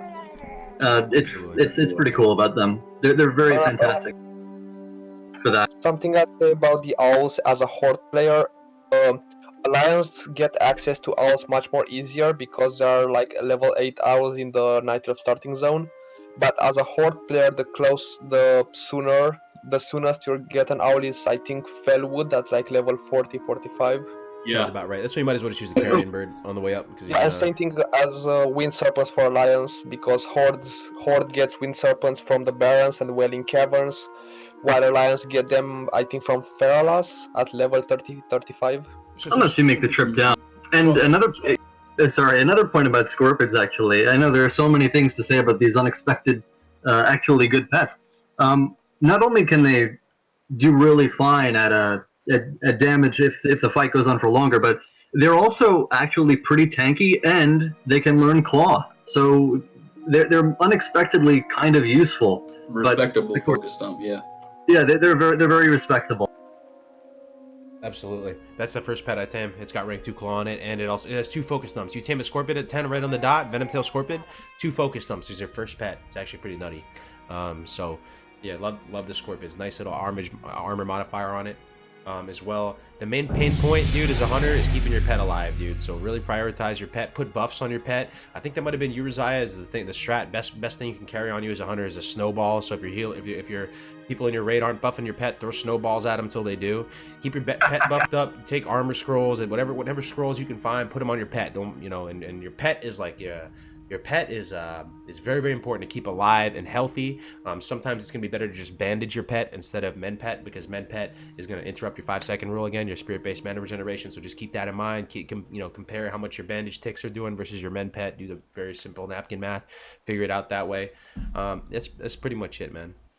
You can do a lot with your pet. If you can bring Scroll of Agility 4, Scroll of Strength 4, Juju Might, Juju Power, and get all of your healers to cooperate and buff your pet, you can go crazy hard on damage, and it also helps it to stay alive in raids.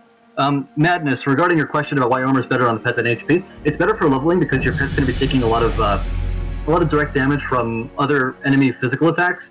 But HP is definitely going to be better in raiding, probably the best in raiding, and maybe resistance to some degree. Pets, everyone likes to meme that the pet will just die in every raid, on every fight, but it's not the case. First of all, I mean, with all the buffs on it, you can keep it alive more easily, but really, it will come down to your control at the end of the day. You need to learn the melee mechanics and the ranged mechanics to keep it alive in your raid. And you can keep it alive at a lot of fights, actually. Like, even in Nexramas, maybe like 13 and a half fights, you can keep it out on Loatheb up until up until the second AoE goes out, and then it's going to die in the next one, so you dismiss it. On Sapphiron, it's obviously going to die there. On Kel'Thuzad, you can keep it out for phase 1. That's pretty nifty. And in every other fight, as long as you do the melee mechanics, you can keep your pet alive, and it can continue to add maybe even 150 damage to your DPS. And that's not counting your own DPS, which you can do your own things for. But I don't want to get into that until we're going into ranged rotations or whatever it is that we're going to be talking about that's relevant. Yo. Shout out to High Warlord Steno. Damn. Is that the Poongoon Nation High Warlord Steno, my man?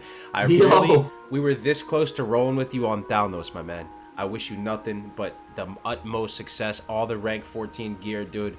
Thank you so much for the fat, thick host. 262 power gamers just entered the chat, dude. Oh, my land to Georgia on a hot, humid summer afternoon. Welcome, everybody, to the chat. We're talking about hunters. We're talking about classic 4 mother-flipping days. Oh, man. Thank you so much for the juicy host, my man. I appreciate it. I'll get you back ASAP. Yo, I want to see what's going on. Scam? What? No. What's up, Poongoon? What's up, baby? Is that true? They're coming to scare him? Yo, Scam gang, brother! Oh, man. Is that true? I can't wait to play with you, brother. Oh, man. Welcome to the chat, guys. Last thing I was going to say, too, about hunters, man, when it comes to leveling, someone was asking about bite and claw and the difference, too, right? So you can have multiple focus stumps, right? But I know we had a little bit of controversy in the Hunter Discord the other day, so apologies if I was stirring the pot a little bit there. But my personal playstyle, I like doing 2 focus stumps. I like keeping Bite off autocast because the current way it's set up right now is it's just going to use Claw over and over again. So Bite has a cooldown, Claw doesn't. So if you use Bite and Claw and do 2 max rank focus stumps and you manually Bite, you can tempo out a little bit more threat. You don't have to use Growl because Growl might generate too much aggro. Your pet might hold on to the mob's attention for a little bit too long. You're turning focus into threat instead of damage. So I like tempoing out a little bit more damage there and playing that kind of ping pong playstyle where the mob eventually comes to you, your raptor strike it dead, your mob's going, your pet's going to the next target. So I like keeping both max rank focus stumps on there, both Bite and Claw, if that answers your question. All right, let's move on because we got a few things to talk about. Next, okay, let's talk about. Sorry, go ahead. Can I say something that another thing why you should roll Hunter? Yeah, roll Hunter. Yep. You can already see from this, from how long we've been going, we've been talking about little things that boost your DPS, like, oh look, doing Bite yourself adds a bit of damage, melee weaving adds a bit of damage, pet adds a little more damage, all these little things add up at the end. Absolutely. So you compared to an average hunter, you really stand up. Like people can tell very easily an average hunter from a great hunter from an average hunter. It's very true, and the main things you look for is melee weaving and movement. If you're constantly moving and you're constantly killing multiple targets at the same time, you're not looting anything, don't feel compelled to loot everything as a hunter, guys. As a hunter, just get the 60, get into Maraudon or Dire Maul, comparatively where you are. You don't necessarily have to loot everything X, Y, and Z. Just pump. Just put on some good music, put on an audio book, and just pump. And I've developed bad habits in that sense because I don't loot a lot of stuff when I play other classes now. But you have some really powerful gold farming tools at your disposal when you get the 60. Just go. Like Energizer Bunny, get the 60. Okay. Level 60 amenities. What stuff? Oh, sorry. Can I say one last thing about the leveling? Yeah. So, aspect of the don't feel forced to get mount at level 40 immediately. Aspect of the cheetah gives 30% movement speed. With the extra 6% from improved aspect of the cheetah, you get 36%. And it's been calculated that by taking into account the time it takes for you to summon the mount, if you run 20 seconds or less, it's actually better to stick to aspect of the cheetah rather than going on the mount. Like, it saves your time. Yeah, you have to go for something like 17 seconds. Or something like that. I forgot what the calculation is, but before it becomes better to use your 60% mount comparatively to aspect. Yeah, exactly. Yeah. So even if not, its aspect of the cheetah is a very good mobility tool. So even if you don't get your mount, like, it's still good. So we have a hunter mod from the Hunter Discord in here. Thanks for the question. He's asking about multi-shot chaining and its effects on leveling, PvP, and PvE. So I'm not actually super familiar with what you're talking about here. You're talking about the set bonus? Or are you talking about just multi-shot downranking, multi-shot, and killing two targets at the same time? No, it's a special technique. We don't. I haven't really heard anything about this on the beta, but basically, multi-shot doesn't work like an area effect ability. It works like chain lightning. So let's say you have 3 targets in a line. If you attack the target in the middle with multi-shot, it's going to chain to either the left or the right, and then not to the other side, because the third target is too far away from the second. So if you aim at either the target all the way on the left or on the right, it should chain across all 3 targets and therefore optimize DPS.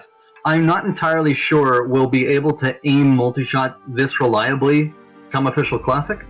That's just how it works on every private server I've been on. Reacquire a new target in order to make sure all of the projectiles connect. Basically, they chain to the nearest target to the next one, so as long as you know how that works, you can actually aim multi-shot around, say, a sheep or something like that. Dude, it's really good to have you on here, Zai. That's awesome. I'm so glad someone knows what he's talking about there too. And you develop kind of a 6 spidey sense with multi-shot, and when you feel like it's appropriate to use it, because you can get your group killed with multi-shot, man. If you use it improperly, you kind of just get the 6th sense of the conal kind of pattern of it. But that makes a lot of sense. I hope that I can answer your question, Schmedicine. Yeah, multi-shot behaves in a much tighter cone than people actually think. But unless you have extensive practice actually shooting multi-shot, you can overshoot it sometimes.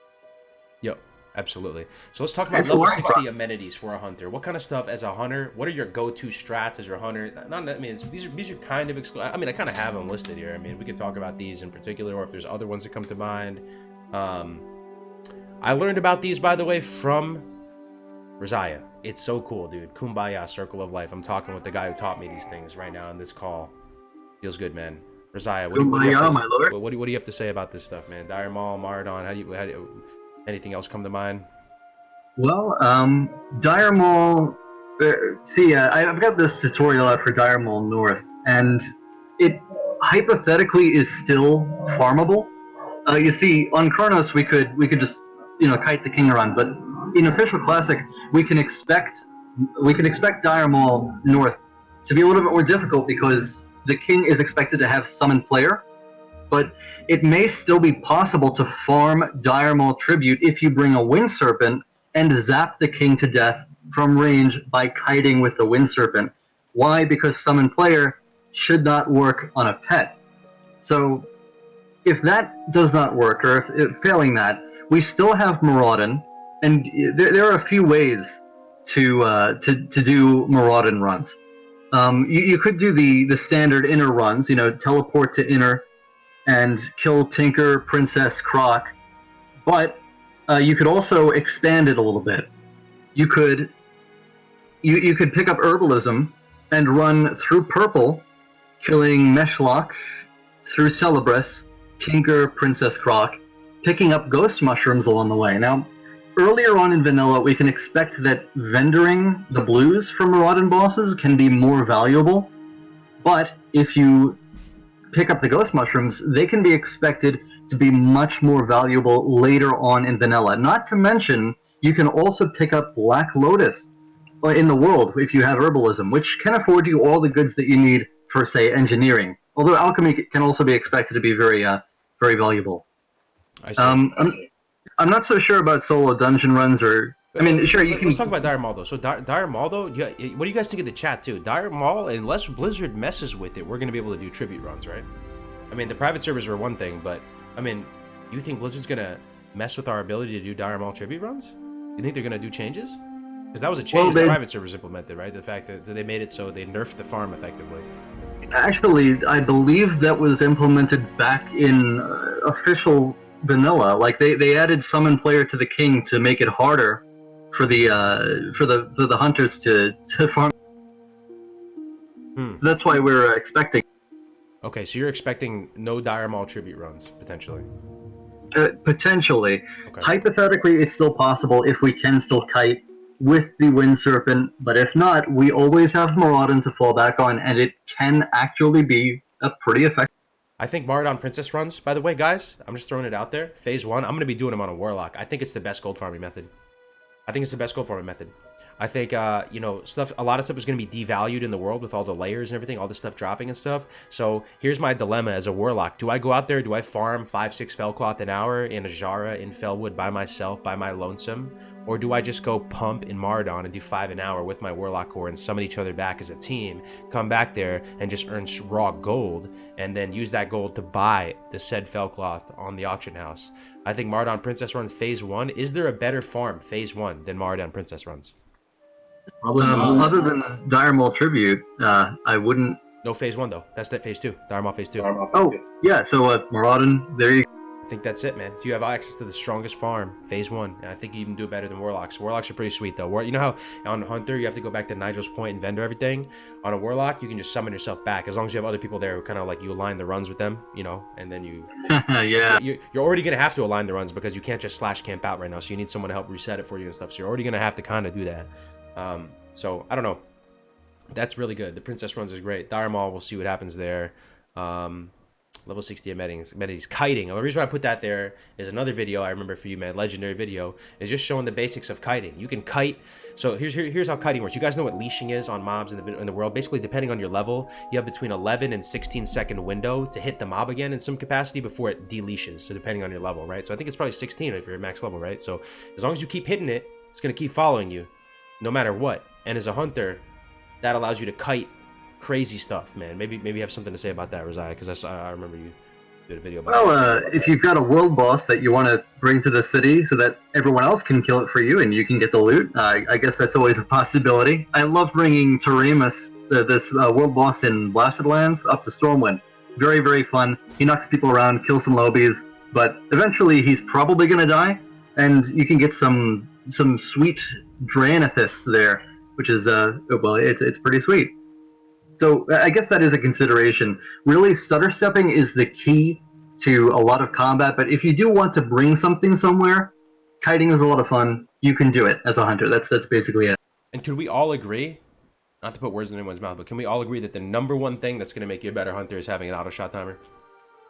Oh, yeah. 100%. Yeah. When it comes to watching any hunter resource or guide, one thing you take away from this stream if you're going to play Hunter is you actually do have to have an auto shot timer. It's like the most mandatory thing. You can try and ballpark it in your head, but you're doing yourself a massive disservice if you don't have an auto shot timer. And yeah, just keep that in mind. Also, yeah, solo dungeon runs, once you get pretty geared and you get that, what is it? Is it the 3-piece set bonus for tier 1 that gives you the men pet? That's correct. Yeah, 3-piece tier 1. Dude, you become so strong. Your pet becomes so strong, man. Once you get that, and you get you can just tank Princess right up in the face. You can start doing solo dungeon runs. It makes it so much easier, especially rot grip. I find that people tend to have a lot more trouble with rot grip because he hits like a truck, and you can't really kite because you're in water. So, the whole Ment Pet thing being buffed with the T1 set bonus, really fantastic if you want to continue Maraudon farming. You'll feel strong if you have like the pre-raid Bis Expo or something in Maraudon, but you'll feel much, much stronger than that if you get the T1 3 set. Absolutely. Absolutely. And the other thing I have on here is Devil Swords. You can solo Devil Swords. Doesn't matter what your gear level is. You can just solo them right off the bat. You could probably even solo them before you get to 60. That's a nice little perk. Another way to kind of manipulate layering to your advantage. Kill a bunch of Devil Swords. Take matters into your own hand. Get all the skins you need. Craft your own Devil Sword set. See if you can, make some Devil Sword plays there. Anything else, Hunter-specific amenities? Just think, if you can think back on your careers playing Hunters, anything that you felt like you could do that underclasses couldn't, or things that you would, want to shout out to the stream? There are lots of things that Hunters can do that other classes can. For sure. Like, just getting consistently asked to run people through, lower content. So, for example, everyone talks about, farming Maraudon. Technically, Hunters are very capable of soloing other dungeons around that same level range. So it's, you can solo low content for people. I mean, that's not gold per hour. It's not this, that. But if you want to be a nice guy, you can run people through low dungeon effectively. Oh yeah, there's actually a really neat tip for all you Horde Hunters out there. The Venom Strike boss is like above one of the lower, easy to get to areas. So what you do if you're running a friend through there for Venom Strike, you take that lobby just under the boss where he's supposed to be, and then you run all the way up. You can kill the boss there, and you can get out of combat if you get in combat along the way with Feign Death or whatever it is. And then if you kill the boss up there, they can get Venom Strike, or hopefully it drops. They'll get it eventually. And you could just really easily form some pretty sick stuff with people. Dead Mines, I'm afraid there aren't so many ways to skip things, but if you bring some really powerful AoE, like a Ravager or an improved explosive trap, you can pull stuff with your pet and then Blade Storm it all to death. Really, really solid. You can clear some way to some cruel barbs that way, and maybe they'll tip you for it. If you're running someone's ult or a twink, they can give you some. That can be some decent gold. Use that Ravager. Yeah, the Ravager. If anything, it's really nice for running lobbies because you can gather everything up with your pet, and then everything just dies. Yeah. Blade Storm, explosive trap. Another thing I'll point out is Feign Death. Feign Death kind of allows you to do almost like stealth runs, or have almost like a backup vanish type drop combat type thing, and you can like really bypass a lot of content and then just Feign Death drop combat. Put yourself there are so many creative uses for Feign Death that you can just do weird stuff as a hunter. You can just do weird stuff. There's something worth noting about the Dire Maul tribute runs in that case, because you're going to be pulling mobs a lot on the way to the king.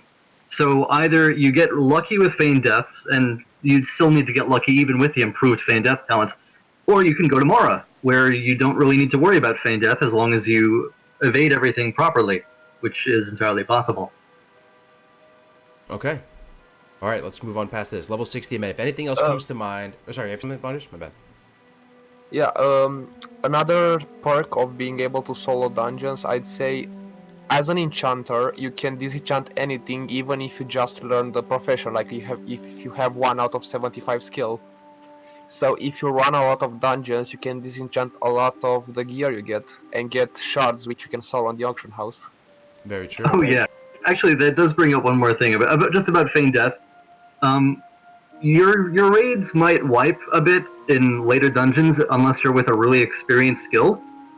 So if you don't like wiping, you can play a hunter, you can feign death, you can chill with the hunters in the corner, save all your consumables, save all the gold that you paid for those consumables.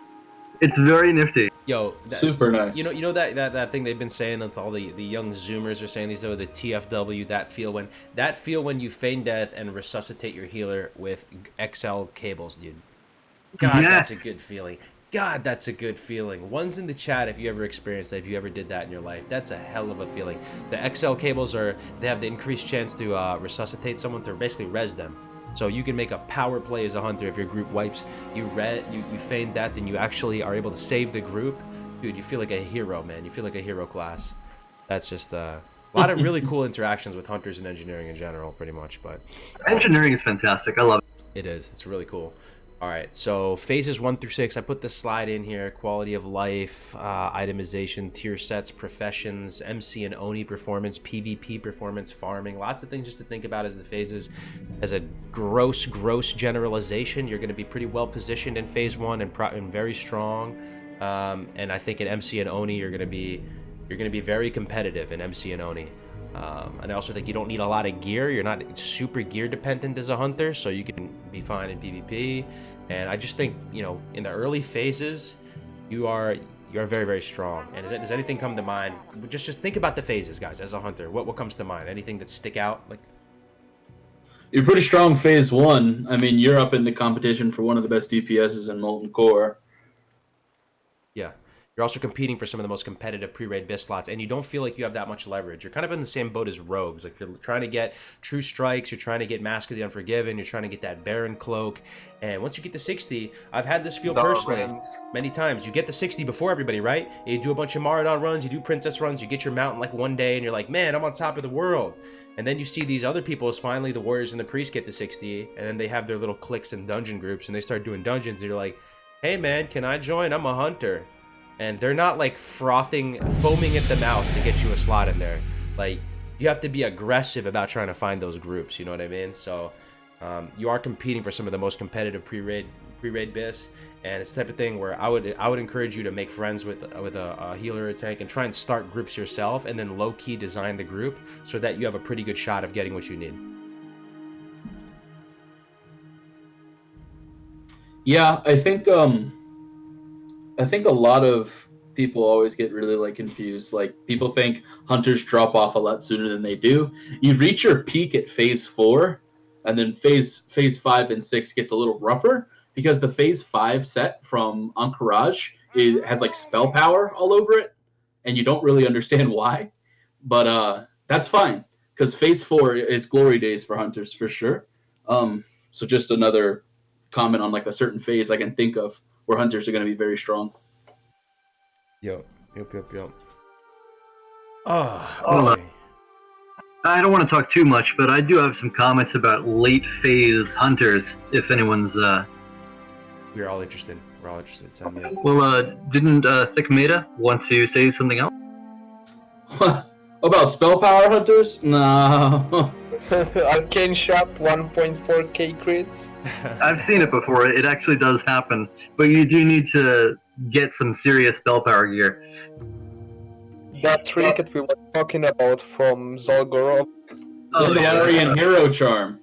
Yeah, it's actually really funny because the Zandalarian Hero Charm, it's supposed to lose a stack of spell power if you cast a spell, but Hunter traps and shots Are not spells. like they benefit from spell power, but they're not really spells. So you never lose stacks. You benefit from the full thing. So It's true. oh yeah, and arcane shot damage too. So yeah, it's actually really funny in PvP. It actually does work.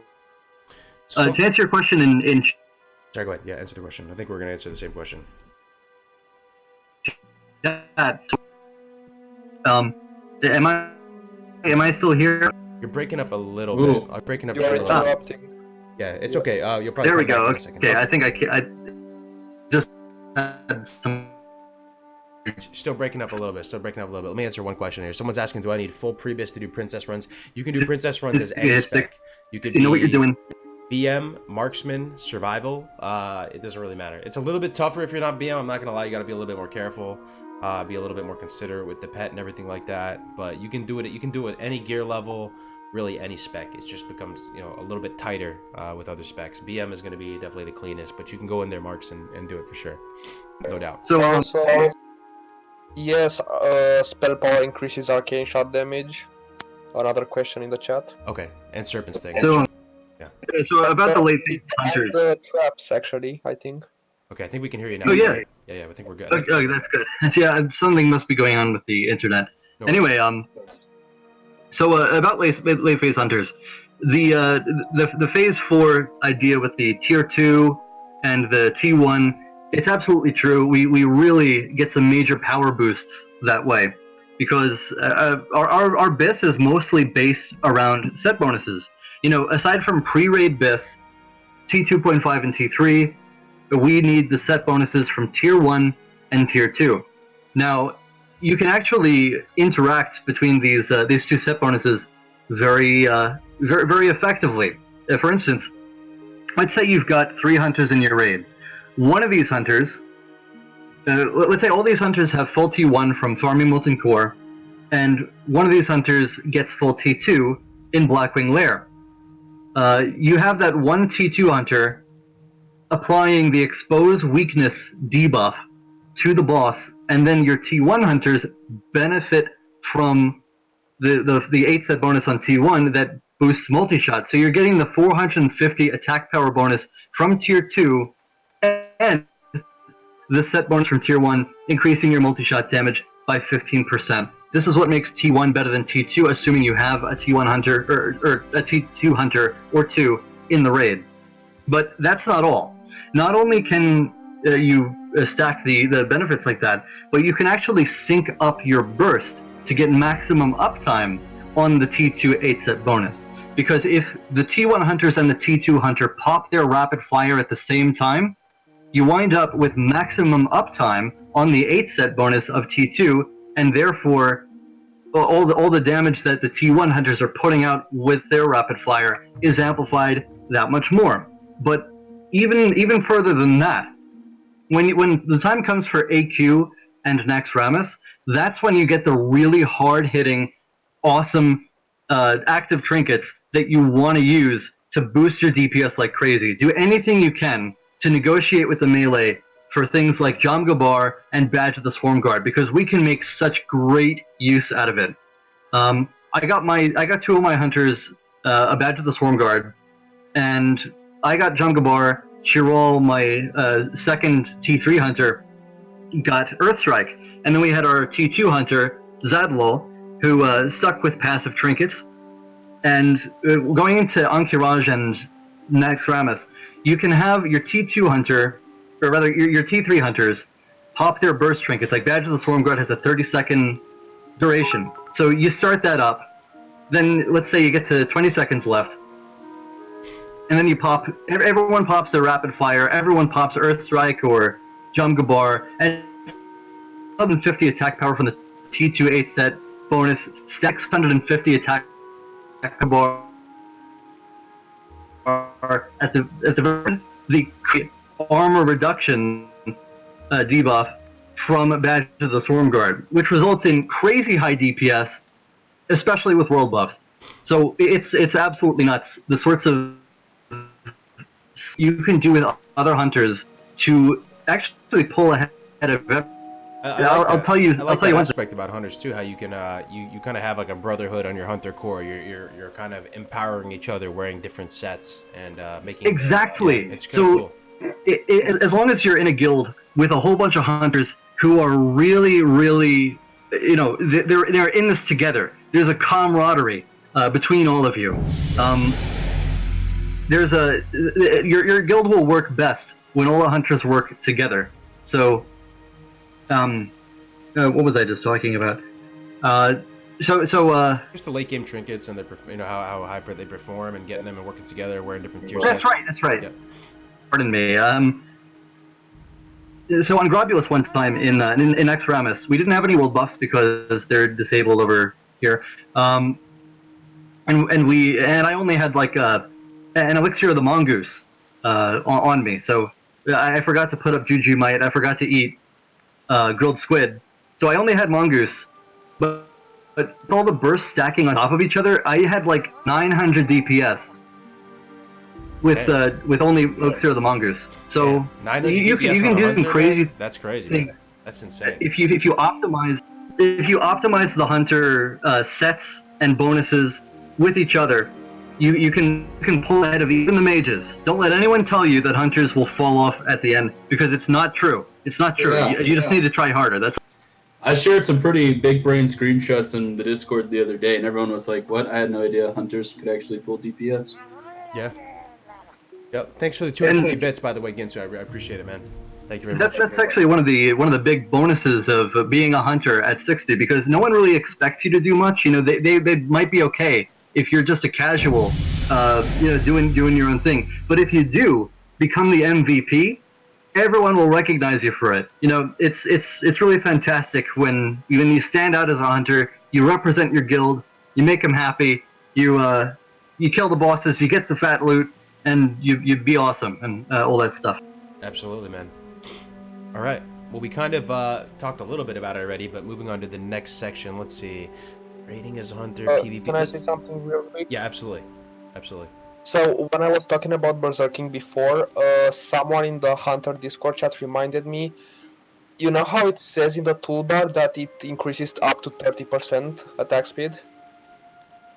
Yeah. I forgot to mention that it actually increases up to 43%.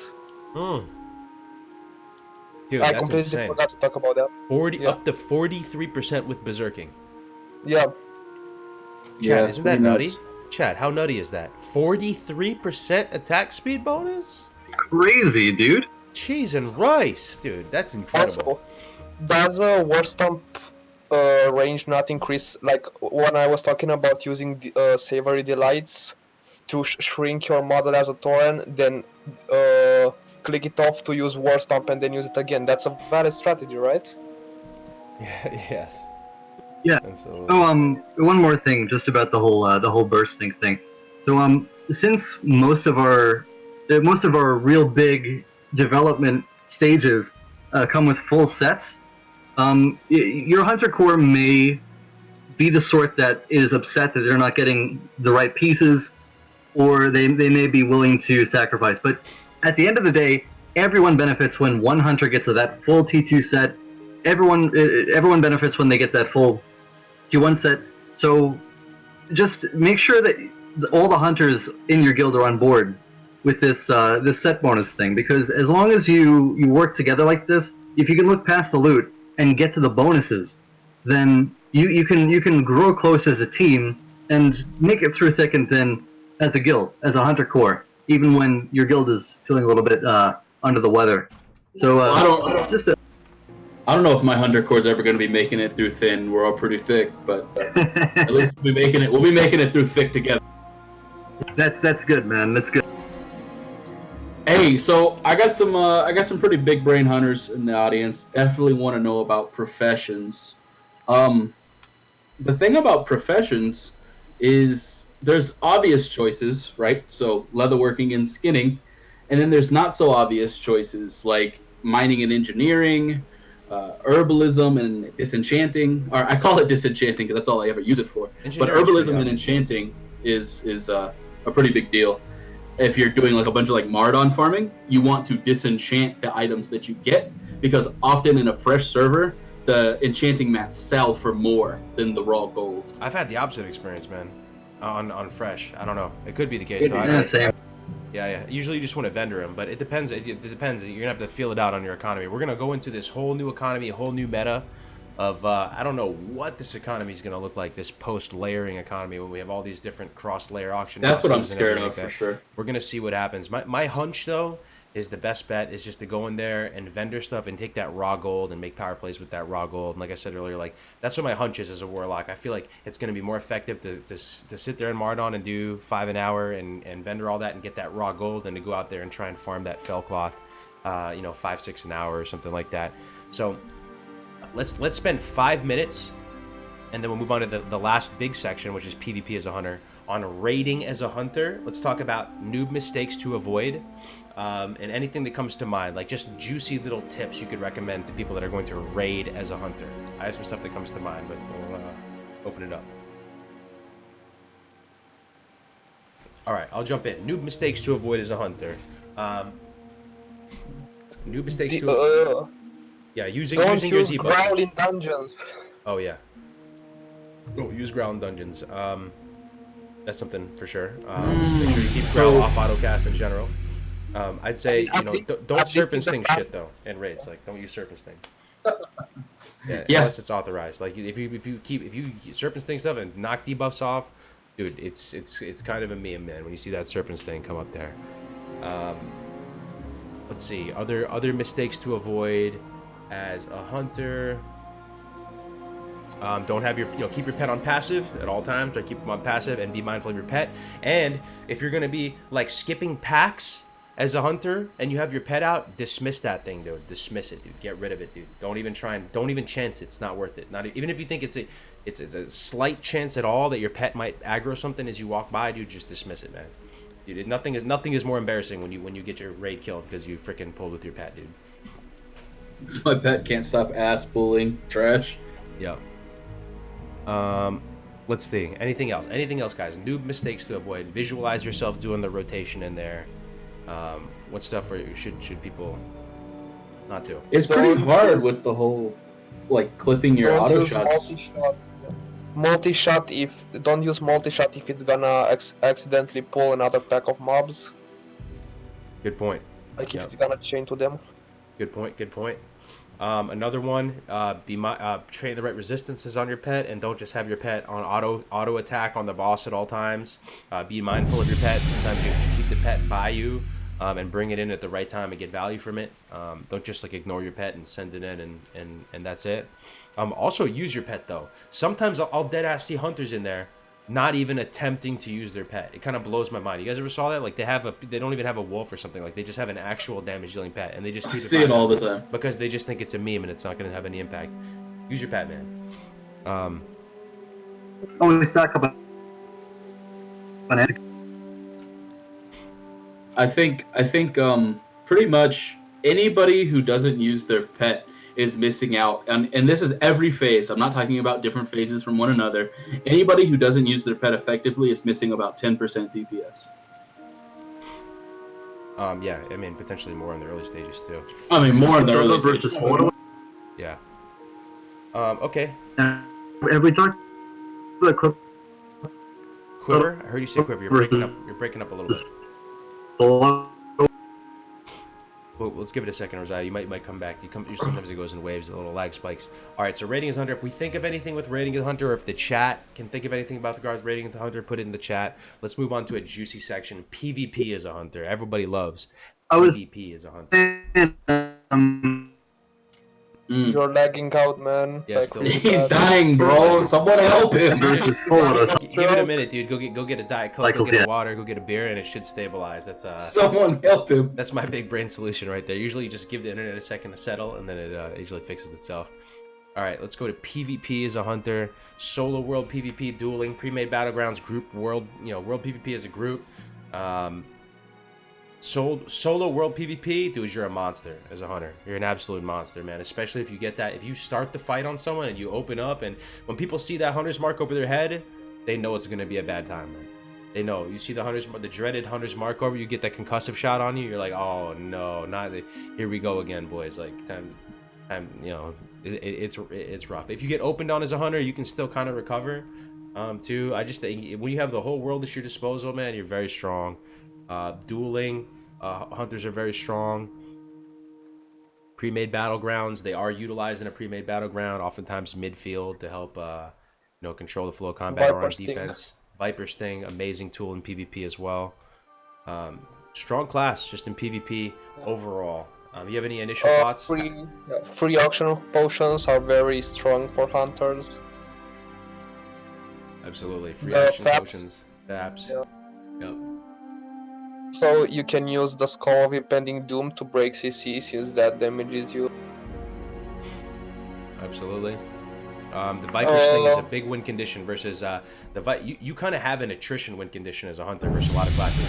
Oftentimes, if they have mana and you just kind of just stay at range and just annoy them and chip away at them and keep that Viper Sting going on them, and you just play that long game, you can win that war of attrition against certain classes, against any mana user, pretty much. Also, the survival talent Entrapment does not have diminishing returns, so Frost Trap is actually very good using it. Another thing too, tips of PvP as well. Using improved win clip. We were talking about this the other day, Thick. Trying to use improved wing clip to root the people. Concussive shot every time it's off cooldown. Pretty much concussive shot. You want to maintain 100% uptime with that concussive shot. Anytime it's up, super high value with the concussive shot. You still definitely want to stutter step and in PvP to get off those those auto shots. But the general flow in Hunter is like when I'm PvPing as a Hunter, I like to open up with some sort of control on the target, whether it be a net, whether it be a rocket helm, whether it be a magic dust or whatever it might be. You get range, you open up with a big aim shot, multi-shot combo.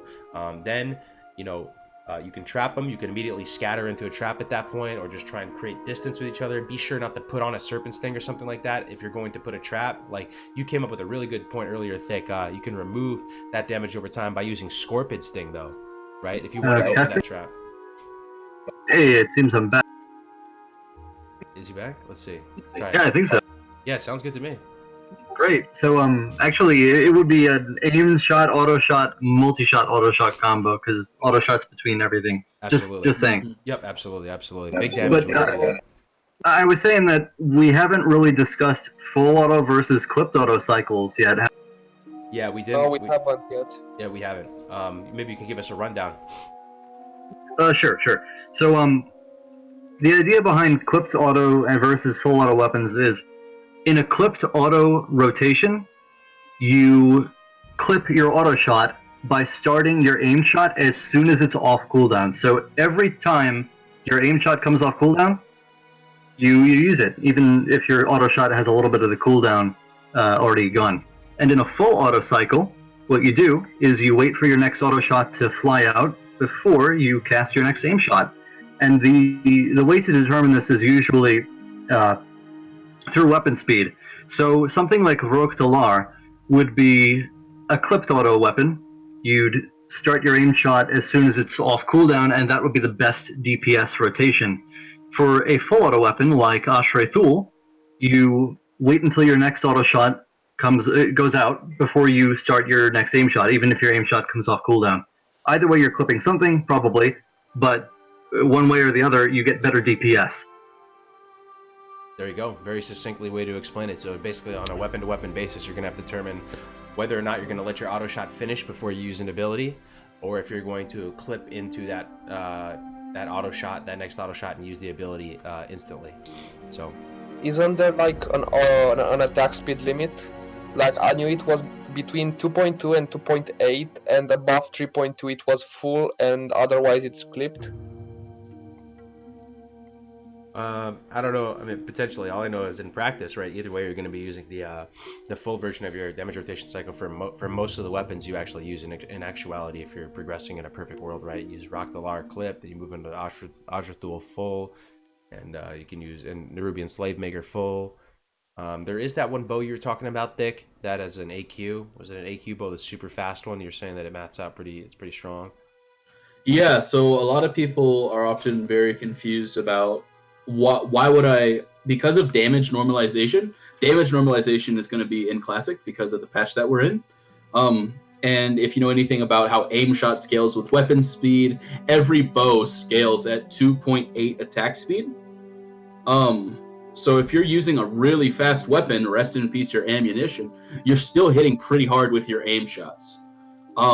Sometimes I find it very helpful to run faster weapons in PvP situations, just to get chip damage in, especially versus higher armor targets. So things like the High Warlord's Recurve, Princess Huhuran's Stinger are still very optional for high-end hunters.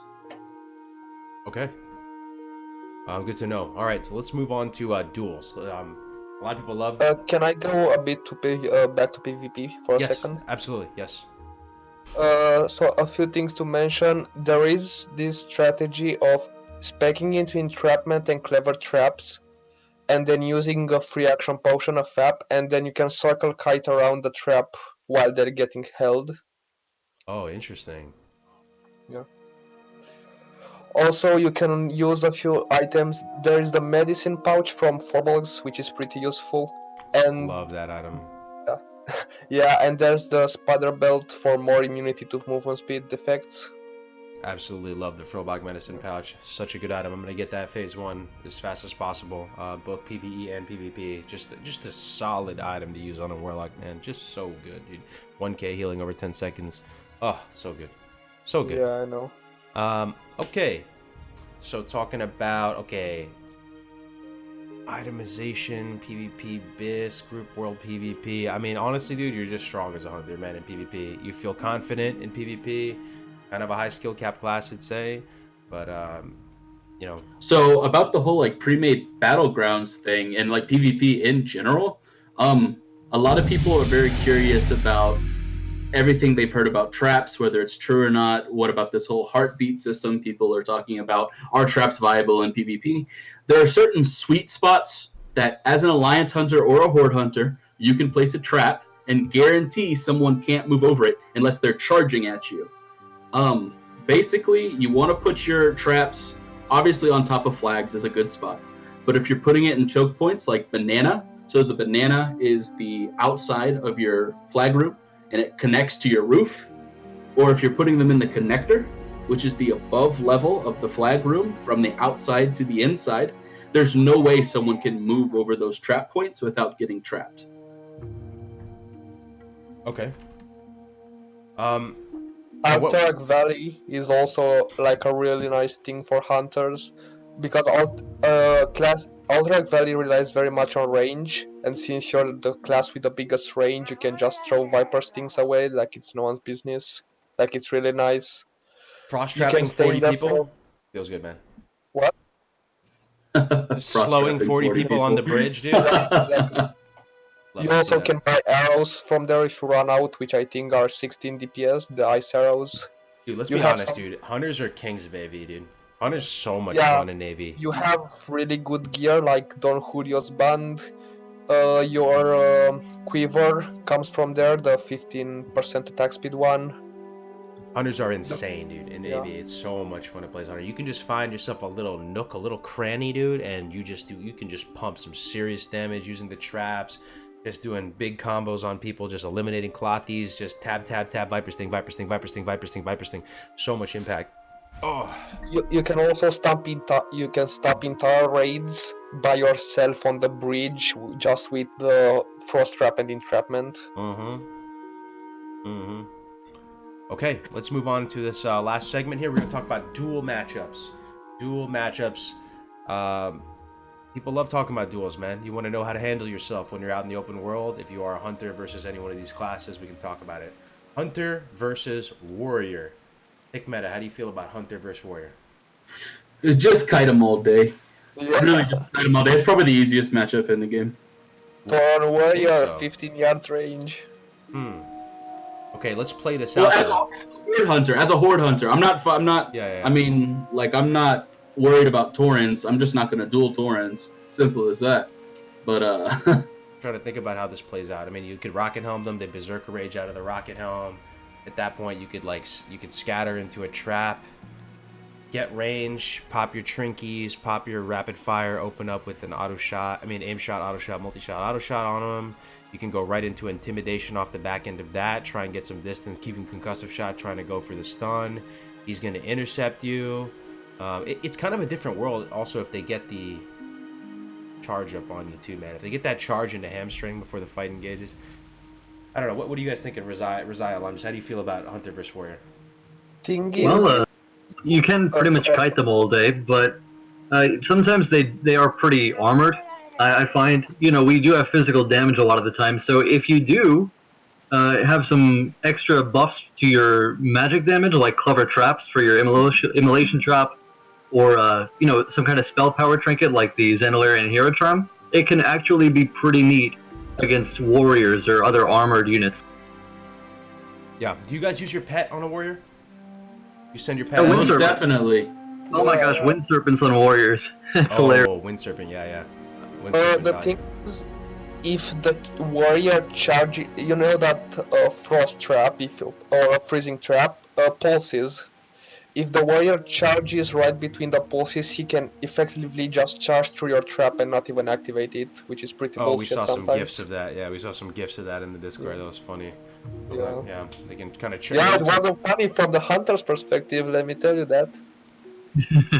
Yeah, yeah, no, it can be rough for sure. Yeah, no, I think you stand a good chance versus warrior. I think you do. The thing about warrior too, though, is man, like they can just get lucky and do massive damage somehow. Like you just somehow they just connect with you for 3 seconds and you're like dead, dude. Like they get some good crits and stuff. Like that's one of the bigger parts. Yeah. Oh, sorry. A question from the chat: do you guys recommend using Scorpion Sting against warriors? The strength reduction one, I mean. Yeah, I usually just hit him with Serpent Sting, but also that's if you're not gonna have to do a scatter trap. You know, if you're not gonna have to go for a scatter trap in a little bit. Like let's say the scatter trap just resolved and they're now like on you, like white on rice. I would just use a Scorpion Sting on him. That's the thing though too. It's a little bit spooky with the pet. I use the pet on the warrior too, but a lot of hunters don't use their pet on the warrior because they're afraid of giving him more rage and letting him generate a lot of rage on the pet. I just send my pet at him. Actually, there is another thing about the pet on warrior. Warriors can also taunt the pet to get out of freezing traps. That's true. But even if they do charge over your freezing trap, you can always fight around the trap and they'll walk into it. What's your favorite pet in PvP? That's really tough. I really like the fast attack speed of like the Bloodseeker bat or the or Broken Tooth. Broken Tooth is probably yeah, actually the Bloodseeker bat is really neat because not only does it have the fast attack speed for casters, but you can also screech on rogues, warriors, all that stuff. Wind Serpents, they're always a favorite. They the range on them, the magical damage, they're just really versatile. I love them, but probably one of those three. Yeah, it makes sense. Honestly, it seems like either Scorpid, Wind Serpent, or one of the 1.0 attack speed pets are kind of your best bets, depending on depends what the matchup on the is. matchup. Yeah, depends. Yeah, that's the default for sure. Yeah, no doubt. Rogue, that's one of the ones I feel more confident on as a hunter. You have a lot of tools to get rid of Rogue. Like Flare is insane, dude. They open up on you. You fucking even just sometimes like your pet just deals massive damage to the Rogue too, man. Like you just make sure you keep the Serpent Sting on them so they can't go try and re-stealth on you. Keep the Hunter's Mark on them, the Serpent Sting. You have Flare at your disposal. Yeah, I mean, I don't have a huge problem with rogues personally, but what do you guys think about Hunter versus Rogue?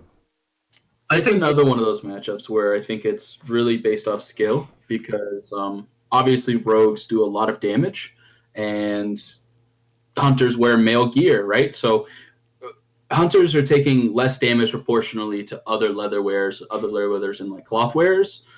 They also have the increased dodge and parry chance with things like deterrence, and also just having a high agility increases your dodge chance. Aspect of the monkey, and this is something I've said to you before, Cargos, I think the most slept on talent in duels is improved aspect of the monkey. Versus a rogue, it's good, yeah. Versus a rogue, very good versus a rogue. Or a warrior, you can get yourself overpowered, but yeah, versus a rogue, that's nutty. Yeah. Phase 4, you can have upwards of 40% flat dodge. Well, yeah, that's one thing. Okay, here's another. If we're talking about noob mistakes in PvP, IMO, again, I'm not some serious super omega big brain when it comes to it, but I think hunters underestimate their melee potential sometimes in PvP.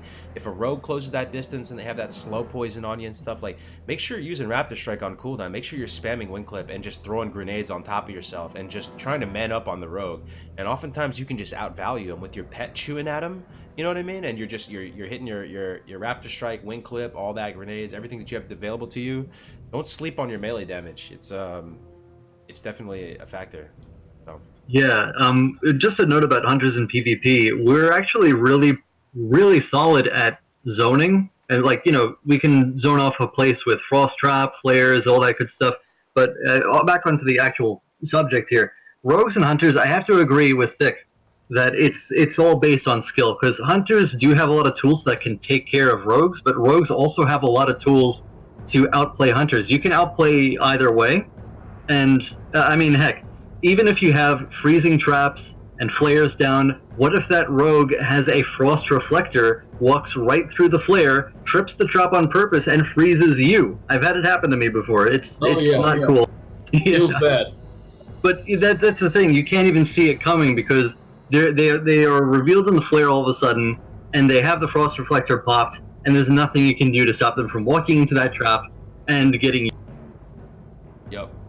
I think a big advantage is also who gets the opener, and a trick you can use is you can track hidden, use flare, and put your pet on aggressive. So the instant you detect him, your pet can go and de-stealth him. Absolutely, and just like what Yeah. I was saying too, just stand on a trap too. If you can stand, if you start the duel, you can stand on a trap. It's really good, and then you'll still have your trap off cooldown if it takes away long enough, right? So you have that trap already placed, and then you'll have another fresh one, whenever if you need it. So, yeah, absolutely. And I'd say the ratio is like 2 out of 5. I think a hunter, if you guys were on the same skill level, I think a hunter would lose 2 out of every 5 rogue duels. I do think it is favored slightly in a hunter perspective. Oh, you're giving rogues, okay? Yeah. I mean, so you think rogues are pretty solid. I mean, a lot of this depends on who, if you have rocket helms and everything like that too. I don't know. I feel like I trade pretty good against rogues. I mean, against another hunter, it's a thing too. I like against hunters. This is one thing I do against pet classes, whether I'm playing warlock or hunter, is you try and rocket helm the pet or control the pet in some capacity. I oftentimes, again, when I'm up against if they're BM though, they can Bestial Wrath out of the rocket helm, right? Oh yeah. Bestial Wrath out of the rocket helm. So maybe if you charge the pet, if you charge the pet, yeah. So maybe you want to do it the other way around. I mean, but either way, try and control that pet. If you feel, if it's a BM hunter and he's deep, there's not a whole lot you can do to control that pet because he's just like an unstoppable thing, right? But I don't know if a lot of hunters are gonna be playing deep BM to Beastman. I mean, that'd probably be the most try-hard dual spec, probably. Yeah. Also, in the chat, there's some talk about immolation trap instead of freezing trap. I completely agree. I love using immolation trap or dots in general on rogues because then they can't stealth. They're screwed. They can't vanish away because there's no cloak of shadows in vanilla. So just dot that rogue up, hit him with a serpent sting, and watch him be completely unable to reset. Yep. Well, I mean, unless he does some fancy blind and then stealth tricks, and then after the dot's over, there's a lot of stuff that you can do to outplay either way. Yeah, there's a lot of stuff you can do on his end as well, but as a rogue, a lot of those engineering stuff doesn't slot in as well as on other classes. Some of the engineering stuff feels like it slots in pretty good with the hunter, or as a rogue, it just feels gross having to wear stuff like having a skull in your offhand as a rogue, dude. That just feels gross. I know the rogues do it, but it's like not having an offhand weapon so you can have a freaking level 37 green, like I don't know rogue life. Okay, so Hunter v Hunter, it's kind of the mirror match. You guys can kind of figure that out. Hunter versus Warlock, okay, that's an uphill battle, dude. As a Warlock, dude, that's rough. I knew this guy would say some shit like this. That's rough. It's so tough to trade at the Warlock. If it's a Destro Warlock and you get the opener, I mean, you can just kill a Destro Warlock. If it's a Soul Link Warlock, you can just forfeit it already. You can just run, dude. That'd be the best play, man. I'm not even joking. Just run. It's one of the hardest matchups. Yeah, it's one of the hardest matchups for anyone, really. If there's I think the biggest problem with warlocks is just the dots. If you outrange them, if you're MM, you can burst them down from range, go around their dots. You just keep the heck away from them. We can't really dispel the dots. It's the same deal with Shadow Priest, but again, their dots don't necessarily have a very long range. So you just play around that range. Use Cheetah, stay away from them, back up if they're coming towards you, pursue if they're running away. Yep. I think your win condition versus Warlocks in general too is if they have the Void out. Like once they sack that Void, try and reset the fight, man. You want to reset the fight. You want to reset the fight. If you're fighting a Warlock and like they pop that sack, try and reset the fight. Try and bandage up. Try and disengage and then re-engage them, and then try and get the fight to reset so that you're starting from fresh. Except this time he doesn't have his pet out and he has to use Feldom if he has that to resummon the pet, and he's just down a pet. Try and reset the fight so that you're back to square one, but he's just down a cooldown. And that'd probably be the best play. Keep Viper's thing up at all time because Warlocks do run out of mana, man. They do run out of mana, and then they can tap for more mana. But if they're Shadow Burning and Deathcoin doing all this, they do run out of mana. So it's an uphill battle for sure, and it sucks. Like if you're counting Soulstone and stuff, like you kill the Warlock. Soulstone is the type of thing where you come back to life with a lot of health too. If you notice that with Soulstone, like the Warlock will just pop back up with like 65% health, and then you're kind of assed out if they have everything. This is for duels, huh? Yeah, that's always the fun part. Yeah, I'm just saying out in the open world, it's frustrating as a hunter sometimes because you're like, dude, I just can't trade with this guy. Like, even if I play my best, like, he's just going to pop back up with Soulstone and be able to kill me, so. I'm gonna go ahead and say on the contrary in open world, because on the contrary in open world, I can just kite you from 40 yards. Yeah, that's exactly the idea. But someone mentioned in chat Wyvern Sting, and that does bring up a really neat point, actually. So I said earlier that hunters are really great at zoning people. You know, we got Frost Trap, we got Flare. We can keep people out of zones that we do not want them to be in, like the flag room or whatever. So hunters are pretty capable of both 1v1ing and being a support. So if you're specking for 1v1, you can go Scattershot, improved wing clip, and you've got plenty of ways to punish the enemy, get them out of your face, that kind of thing. But if you're rolling more support, if you're rolling with a team, if you want to disable enemies, then you go with like entrapment instead of improved wing clip, and one more point in survival for Wyvern Sting, rather than Scattershot. And if I remember correctly, you cannot use Wyvern Sting in combat. It's correct. Actually, it's something that you use out of combat. So let's say you roll up the lumber mill, and you're behind the boys, you're behind the crew. They've got a healer. You just Wyvern Sting it, and GG. But you got to be out of combat to do that. So. Yep, and it's instant cast. Wyvern Sting, it's so cool. It's instant cast, and it's asleep. I love it, and you can do it from like 41 yards. Yep, instant cast CC for like, 9 seconds or something like that, and it does a dot after the back that's stronger than Serpent Sting. Interesting. Yeah. Me and Cargos have talked about the deep survival build before, and I mentioned it probably before we started doing this, is that one thing that a lot of, and this is just a niche thing on the Elysium server I used to do with my PvP pre-made group, is that instead of foregoing a rogue on defense in Warsong Gulch, we would go survival hunter on defense for Warsong Gulch. And basically, every time the druid would reach the flag room, I would hit him with the dirtiest out of combat Wyvern Sting, let him sit there for 12 seconds. If he trinkets it, I'm going to scare beast him. And the second he's out of the scare beast, I'm going to trap him. And then, boom, it's a minute of crowd control. Oh my gosh, that's fantastic. Yeah, that's aside from just supporting other players, you can actually pull some really funny zoning tricks with say while you've got the backup from the NPCs. For instance, in Alterac Valley, if you drop a frost trap that slows down the enemy Zerg, especially if you've got like entrapment or something, if you drop a frost trap by a tower where there are like archers firing down at the enemy team, anyone who falls behind is going to get focused down by those archers. It's going to be some really easy kills, and AD is pretty much half PvE, half PvP. So, just keep in mind what sorts of stuff you can do to screw with the enemy, where they will most likely be caught by environmental dangers and die. Yeah, totally. So the next one up we have is Mage. I actually kind of have somewhat rough time against a really good mage, man.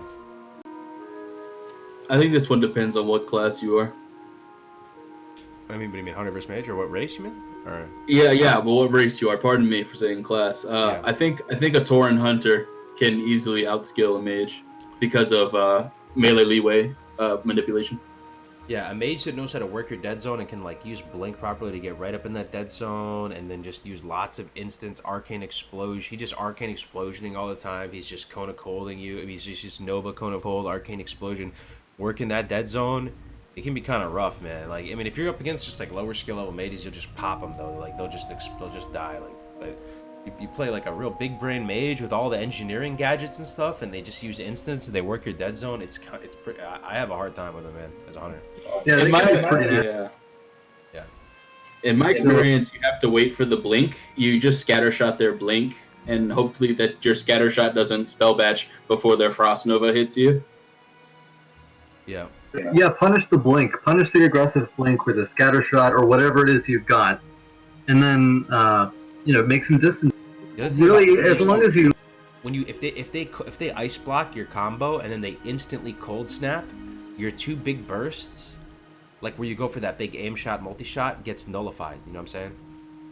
Yeah, I mean that sucks. You just kind of have to play around their cooldowns, but I mean that's the case for any PvP in general.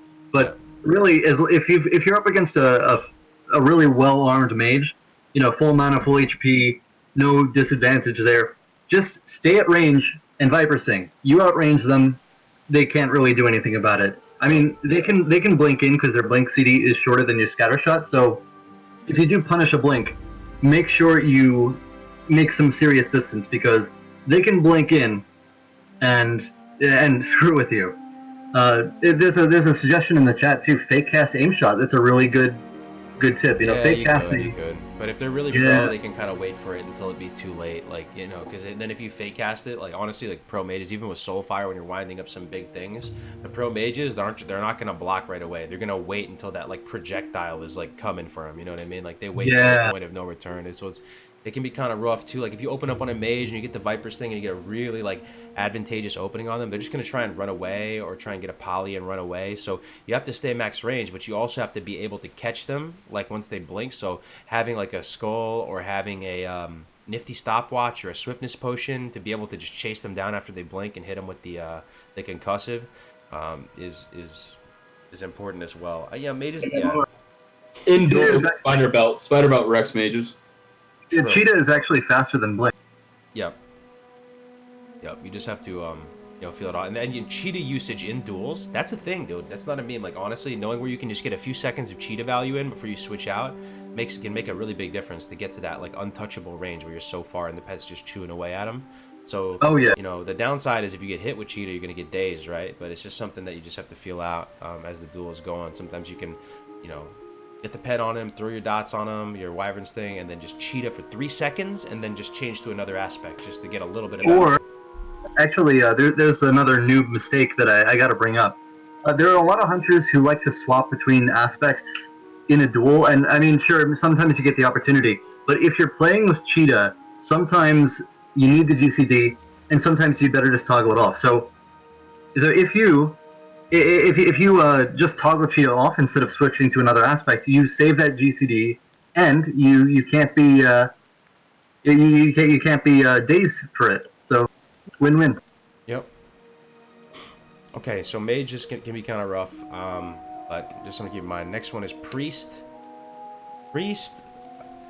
Oh man, priest. I don't really feel a particular passionate way either, or priest feels kind of, shadow priest can be kind of rough. I don't know, man. Priest is kind of, what do you think about priest, the priest hunter duel? Kind of think how that's gonna play out. Well, don't let them get anywhere near you. that's my advice. Yeah, shadow priest is rough. Shadow priest can be kind of rough. The other one, you do shadow priest? Dueling shadow priest is kind of rough, man, as a hunter. I don't know. I mean the undeads with the devouring. Yeah, dude, that's I don't have to deal with that too much on the horde side. To be honest, if you keep your distance and just drain them of mana, you can probably win 100%. Yeah. No, you're because their mana drains really quickly, and if Devouring Plague itself drains half their mana if they don't use inner focus. Yo, 100%. No, you hit the nail on the head, Alondras. 100%. Paladin and Priest, drain mana is the play, dude. That's the play. To the point where Priests carry around the jungle remedy to take off Viper Sting, because they hate Viper Sting. Priests hate Viper Sting, dude. Priests, they hate Viper Sting. You're 100% on point. If you're playing a Priest, you go for the drain play. Same with Paladin. I do the same thing with Paladin. A Paladin with no mana is a potato. Anyone who can't dispel your poison without some kind of consumable is kind of screwed by Viper. Yeah, Viper Sting's so good. Yeah, thanks for. It's so annoying to everyone else. Okay, so shaman. Yeah. I think elemental shamans are really hard for you simply because of how easy they are to play pretty well. Yeah, I kind of agree. Their clear casting, their crits, chain lining you to 20% HP, and you basically not being able to do anything about it is pretty rough. Yeah, it's also about paladins. Someone pointed out that they do have a poison cleanse, and that is true. But they also can't really catch you. They don't really have any speed buffs except for swiftness potion, pursuit of justice, that kind of thing. So Yep, and they do have a very limited mana pool, so they're pretty easy to kite unless they have swiftness potions and stuff like that, so you just kind of stay at range of them. You can also downrank your Viper's Thing. It doesn't save that much mana, but if you know they're going to Dispel, you know they're not going to check what rank Viper's Thing you have on them. So if you're at the beginning of a fight and you put a Viper's Thing on, obviously, like, they're going to be brain dead if they don't take it off, so you can downrank the Viper's Thing and have them trade. It's the same thing with Warlocks with like Curse of Agony. Like when you're going fresh into a blacksmith fight or something, you just throw up rank 1 Curse of Agony because they're going to be dispelling it, because they're going to be looking at that. It's usually as it plays out, people start to like slip up and not be on point with the dispels and stuff. So just something to keep in mind. I love going for the drain on Paladins though. Paladins are free as a Warlock, man. I mean as a hunter. He can't stop. He cannot stop thinking about his hunter betrayal. He betrayed all of us. Betrayed all of them. GG.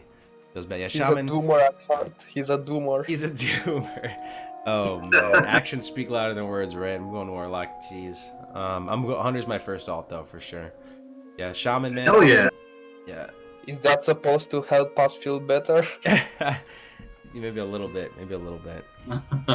Maybe a little bit. Okay, we'll go into Druid and Paladin, then we'll finish it off the stream. We'll be done for the day. So, Druid, could you restate what you said before? Because it was pretty freaking sweet, man. Think what you were saying about Druids and how you can control them. This is, I mean, it's mainly for not rated battleground. I'm thinking about my retail brain. Pre-made battleground, you can effectively CC a flag carrier Druid for right under a minute.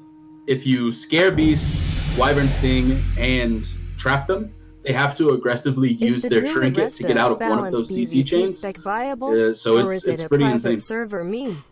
Also, what is the easiest so class to gear up on? Scare Beast do on the Druids, the Viper's, Wyvern's Thing, Trap, Scare Beast. It's pretty cool, pretty flavorful. Christopher, thank you for the $8, man. $8 Australian. Is the Druid Resto balanced PvP spec viable? In a pre-made, it's going to be tough to find a slot, man. In a pre-made, the Resto balance. You kind of go a Resto Feral. In Gulch? Yeah. Yeah, but in War Gulch, the Druid Restoration is the de facto flag carrier. Yeah, that's the Resto Feral spec, though. He's going Resto Balance PvP spec. So I'm not totally sure. I thought he was asking about both of them. There are some pretty cool Resto hybrid specs with balance. I don't really know too much about Druids, though. I just know they exist. Yeah. I mean, you could possibly craft some kind of composition there. It could shine, but they may just fall over and die, man. To be honest, if you're just I don't know. I don't have an answer for you, to be honest. But also, what is the easiest class to gear up on? Probably Druid, man. Probably Druid. Thanks for the $8, dude. Yeah. So Druid versus Hunter, it's a type of thing where it's just hard to kill them because they're just gonna run away from you, man. And you have some tools to catch them, but like a really good Druid is like the slipperiest class. And it's also really rare that you duel Druids in general. Druids just like don't duel that often, like outside of. Well, I'm gonna decline a duel from a Druid anyway, especially if he's Resto spec. Yeah. Yes, fuck that. Druids are kind of just that X factor. They don't do a whole lot of dueling. They're not usually dual spec. Their PvP spec isn't really built out for dueling, and then the PvE spec is its own thing. So I find myself saying the same thing with Druid a lot. Like Druids are kind of just their own little world. If you had to go, kind of like Hunter. yeah. And then Paladin. So Paladin, they lack mobility, as we said before. You can kite him around pretty easy. As a Paladin, if you are the Paladin, you need like everything that the game can offer you to help increase movement speed or lock the enemy down, because you are very easily susceptible to being kited. You're very strong if you can man fight people, but you're just kited around all day with Viper's Thing on you and just small chip damage on you, and it's rough. It's one of the easier matchups as a hunter, killing Paladins. Now, if you had some amazing red Paladin with a bazillion items on him and knew what he was doing, it's possible they could have signs of life. I don't know. I've never had problems with Paladins as a hunter. I don't know. I only have problem with them in pre-made battlegrounds because of all their defensives. But in an organized duel, I don't think they have enough help. Like the biggest thing about Paladins is because they're so like defensively strong, they don't have help from another class to kill me. So I feel like solo 1v1, I'm just gonna make him go through all of his cooldowns, and he'll run out of mana eventually. Yeah, and the thing is too, man. The thing is too is like the reckoning stacks, that's not going to be a thing on Classic, man. Like when I was on Northdale, I was leveling a paladin, right? And I had reckoning, and you could wind up a bunch of reckoning stacks and then just roll around. Like you would just ride around on your mount in Hillsbrad or whatever till you found someone, and you would just right click them and they would die because you had so many reckoning stacks. You're not gonna be able to do that. Like, so if that was the case, like it was on private servers, and you have all these reckoning stacks, and the paladin comes up to you and just one shots you, yeah. Wait a minute. Wait. What do you mean we can't do reckoning stacks on official classic? Does it have like a timer? You can't sit proc it. So like as a paladin, all you'd have to do is go up to a mob and just sit down a bunch of times, and you go bing, bing, bing. It makes a noise. It goes bing, bing, bing, bing, bing. You stack up a bunch of reckoning stacks, and then you can just kind of see it on you. It never goes away. And then you just mount up, and someone thinks you're just gonna have a little random engagement out in the open world. Little did they know you wound up a huge reckoning stack. You walk right up to them and just go wabap, and they just die. Like you hit them like 6 times in a row, like instantly, and they just die. Yeah. So because you can't sit proc that, you know, I don't think that's going to be much of a thing either. I guess not. That's a real pity. I actually like that. Yeah. It was cool that Paladins had that up their sleeves. I really like Paladins in vanilla in general. I really do. I agree. I mean, they're kind of boring. I mean, most people would say, but you can actually combo with the seals and the autos, and there are some pretty cool things you can do with them. They're pretty nifty if you know what to do with them. But yeah, they are funny. Yeah, absolutely. So guys, I kept these guys here way longer than I told them. I told them it was going to be a 2-hour stream, and here we are, 3 hours into it. Thank you guys for being here today. It's my pleasure, man.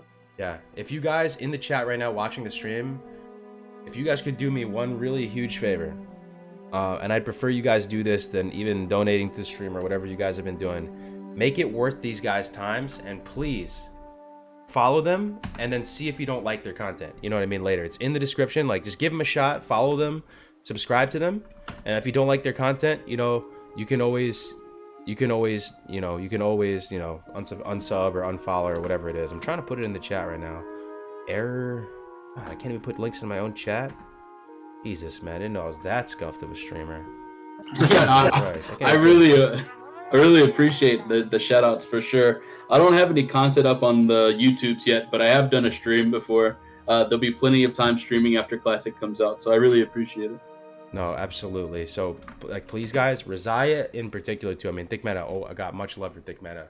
I'm telling you, Rizaya, dude, absolute legend. I'm so glad he's back making content. Rizaya's, if you can't see that in YouTube, it's twitch.tv/Rizaya_the_Ravager. That's his Twitch, and Thick's is Thick Meta TV. It's in the description on YouTube. I can't put it in the chat for some reason. It's bugging out on me, but it's in the description. Also on Twitch, I just put it in there. If you could pretty please follow these guys and give them a shot, because they're doing more content now, I would really appreciate it. Okay, and also thank you so much, Gargas. No, sorry, I had to say that. No, of course, man. You're making the channel better, making content, putting out good knowledge for the community. I'm also going to put the Hunter Discord in here. So if you're interested in Hunter, you're interested in learning about the ways of the one of the coolest classes in vanilla, join the Hunter Discord. They're very friendly in there, and you get to talk with Big Boy Alondris right here. Yeah. Or if you want memes, I mean, that's as well. You can find plenty in there. Okay, thank you. The Doomer posting. Cleric followed both. Good, thank you, Cleric. Please, yeah, follow these guys. Thank you, Cleric, for following both of them. So yeah, that's pretty much it for today's stream, guys. I hope you enjoyed it. I hope you're able to learn something from this. We're 4 days away. What a time to be alive. Any final words, guys, to the people? Any more questions, if they have? One thing I want to say to everyone in the chat, or everyone who is going to watch the video, if you're having second thoughts about rolling a Hunter because you have stumbled upon the Doom posting, just know that everyone that I know who is a good Hunter is still going Hunter, and there is room for improvement no matter what class you're playing. Just because something seems gimped or seems bad doesn't mean it is. You can use your knowledge and use your prowess to really make your class shine. Well said, my man. Very well said. Okay, I think I may have fixed the YouTube thing. I'm going to put it back in here. Please follow them, guys. Give them a shot, because if they weren't here, this stream wouldn't exist, and you guys get it, right? Make it worth their time for spending the hours here today. That's it for the stream, guys. I will see you tomorrow. We're going to do something else cool tomorrow. We'll see what happens. We'll come up with something cool. Have a great day, and see you next time, all right? Take care.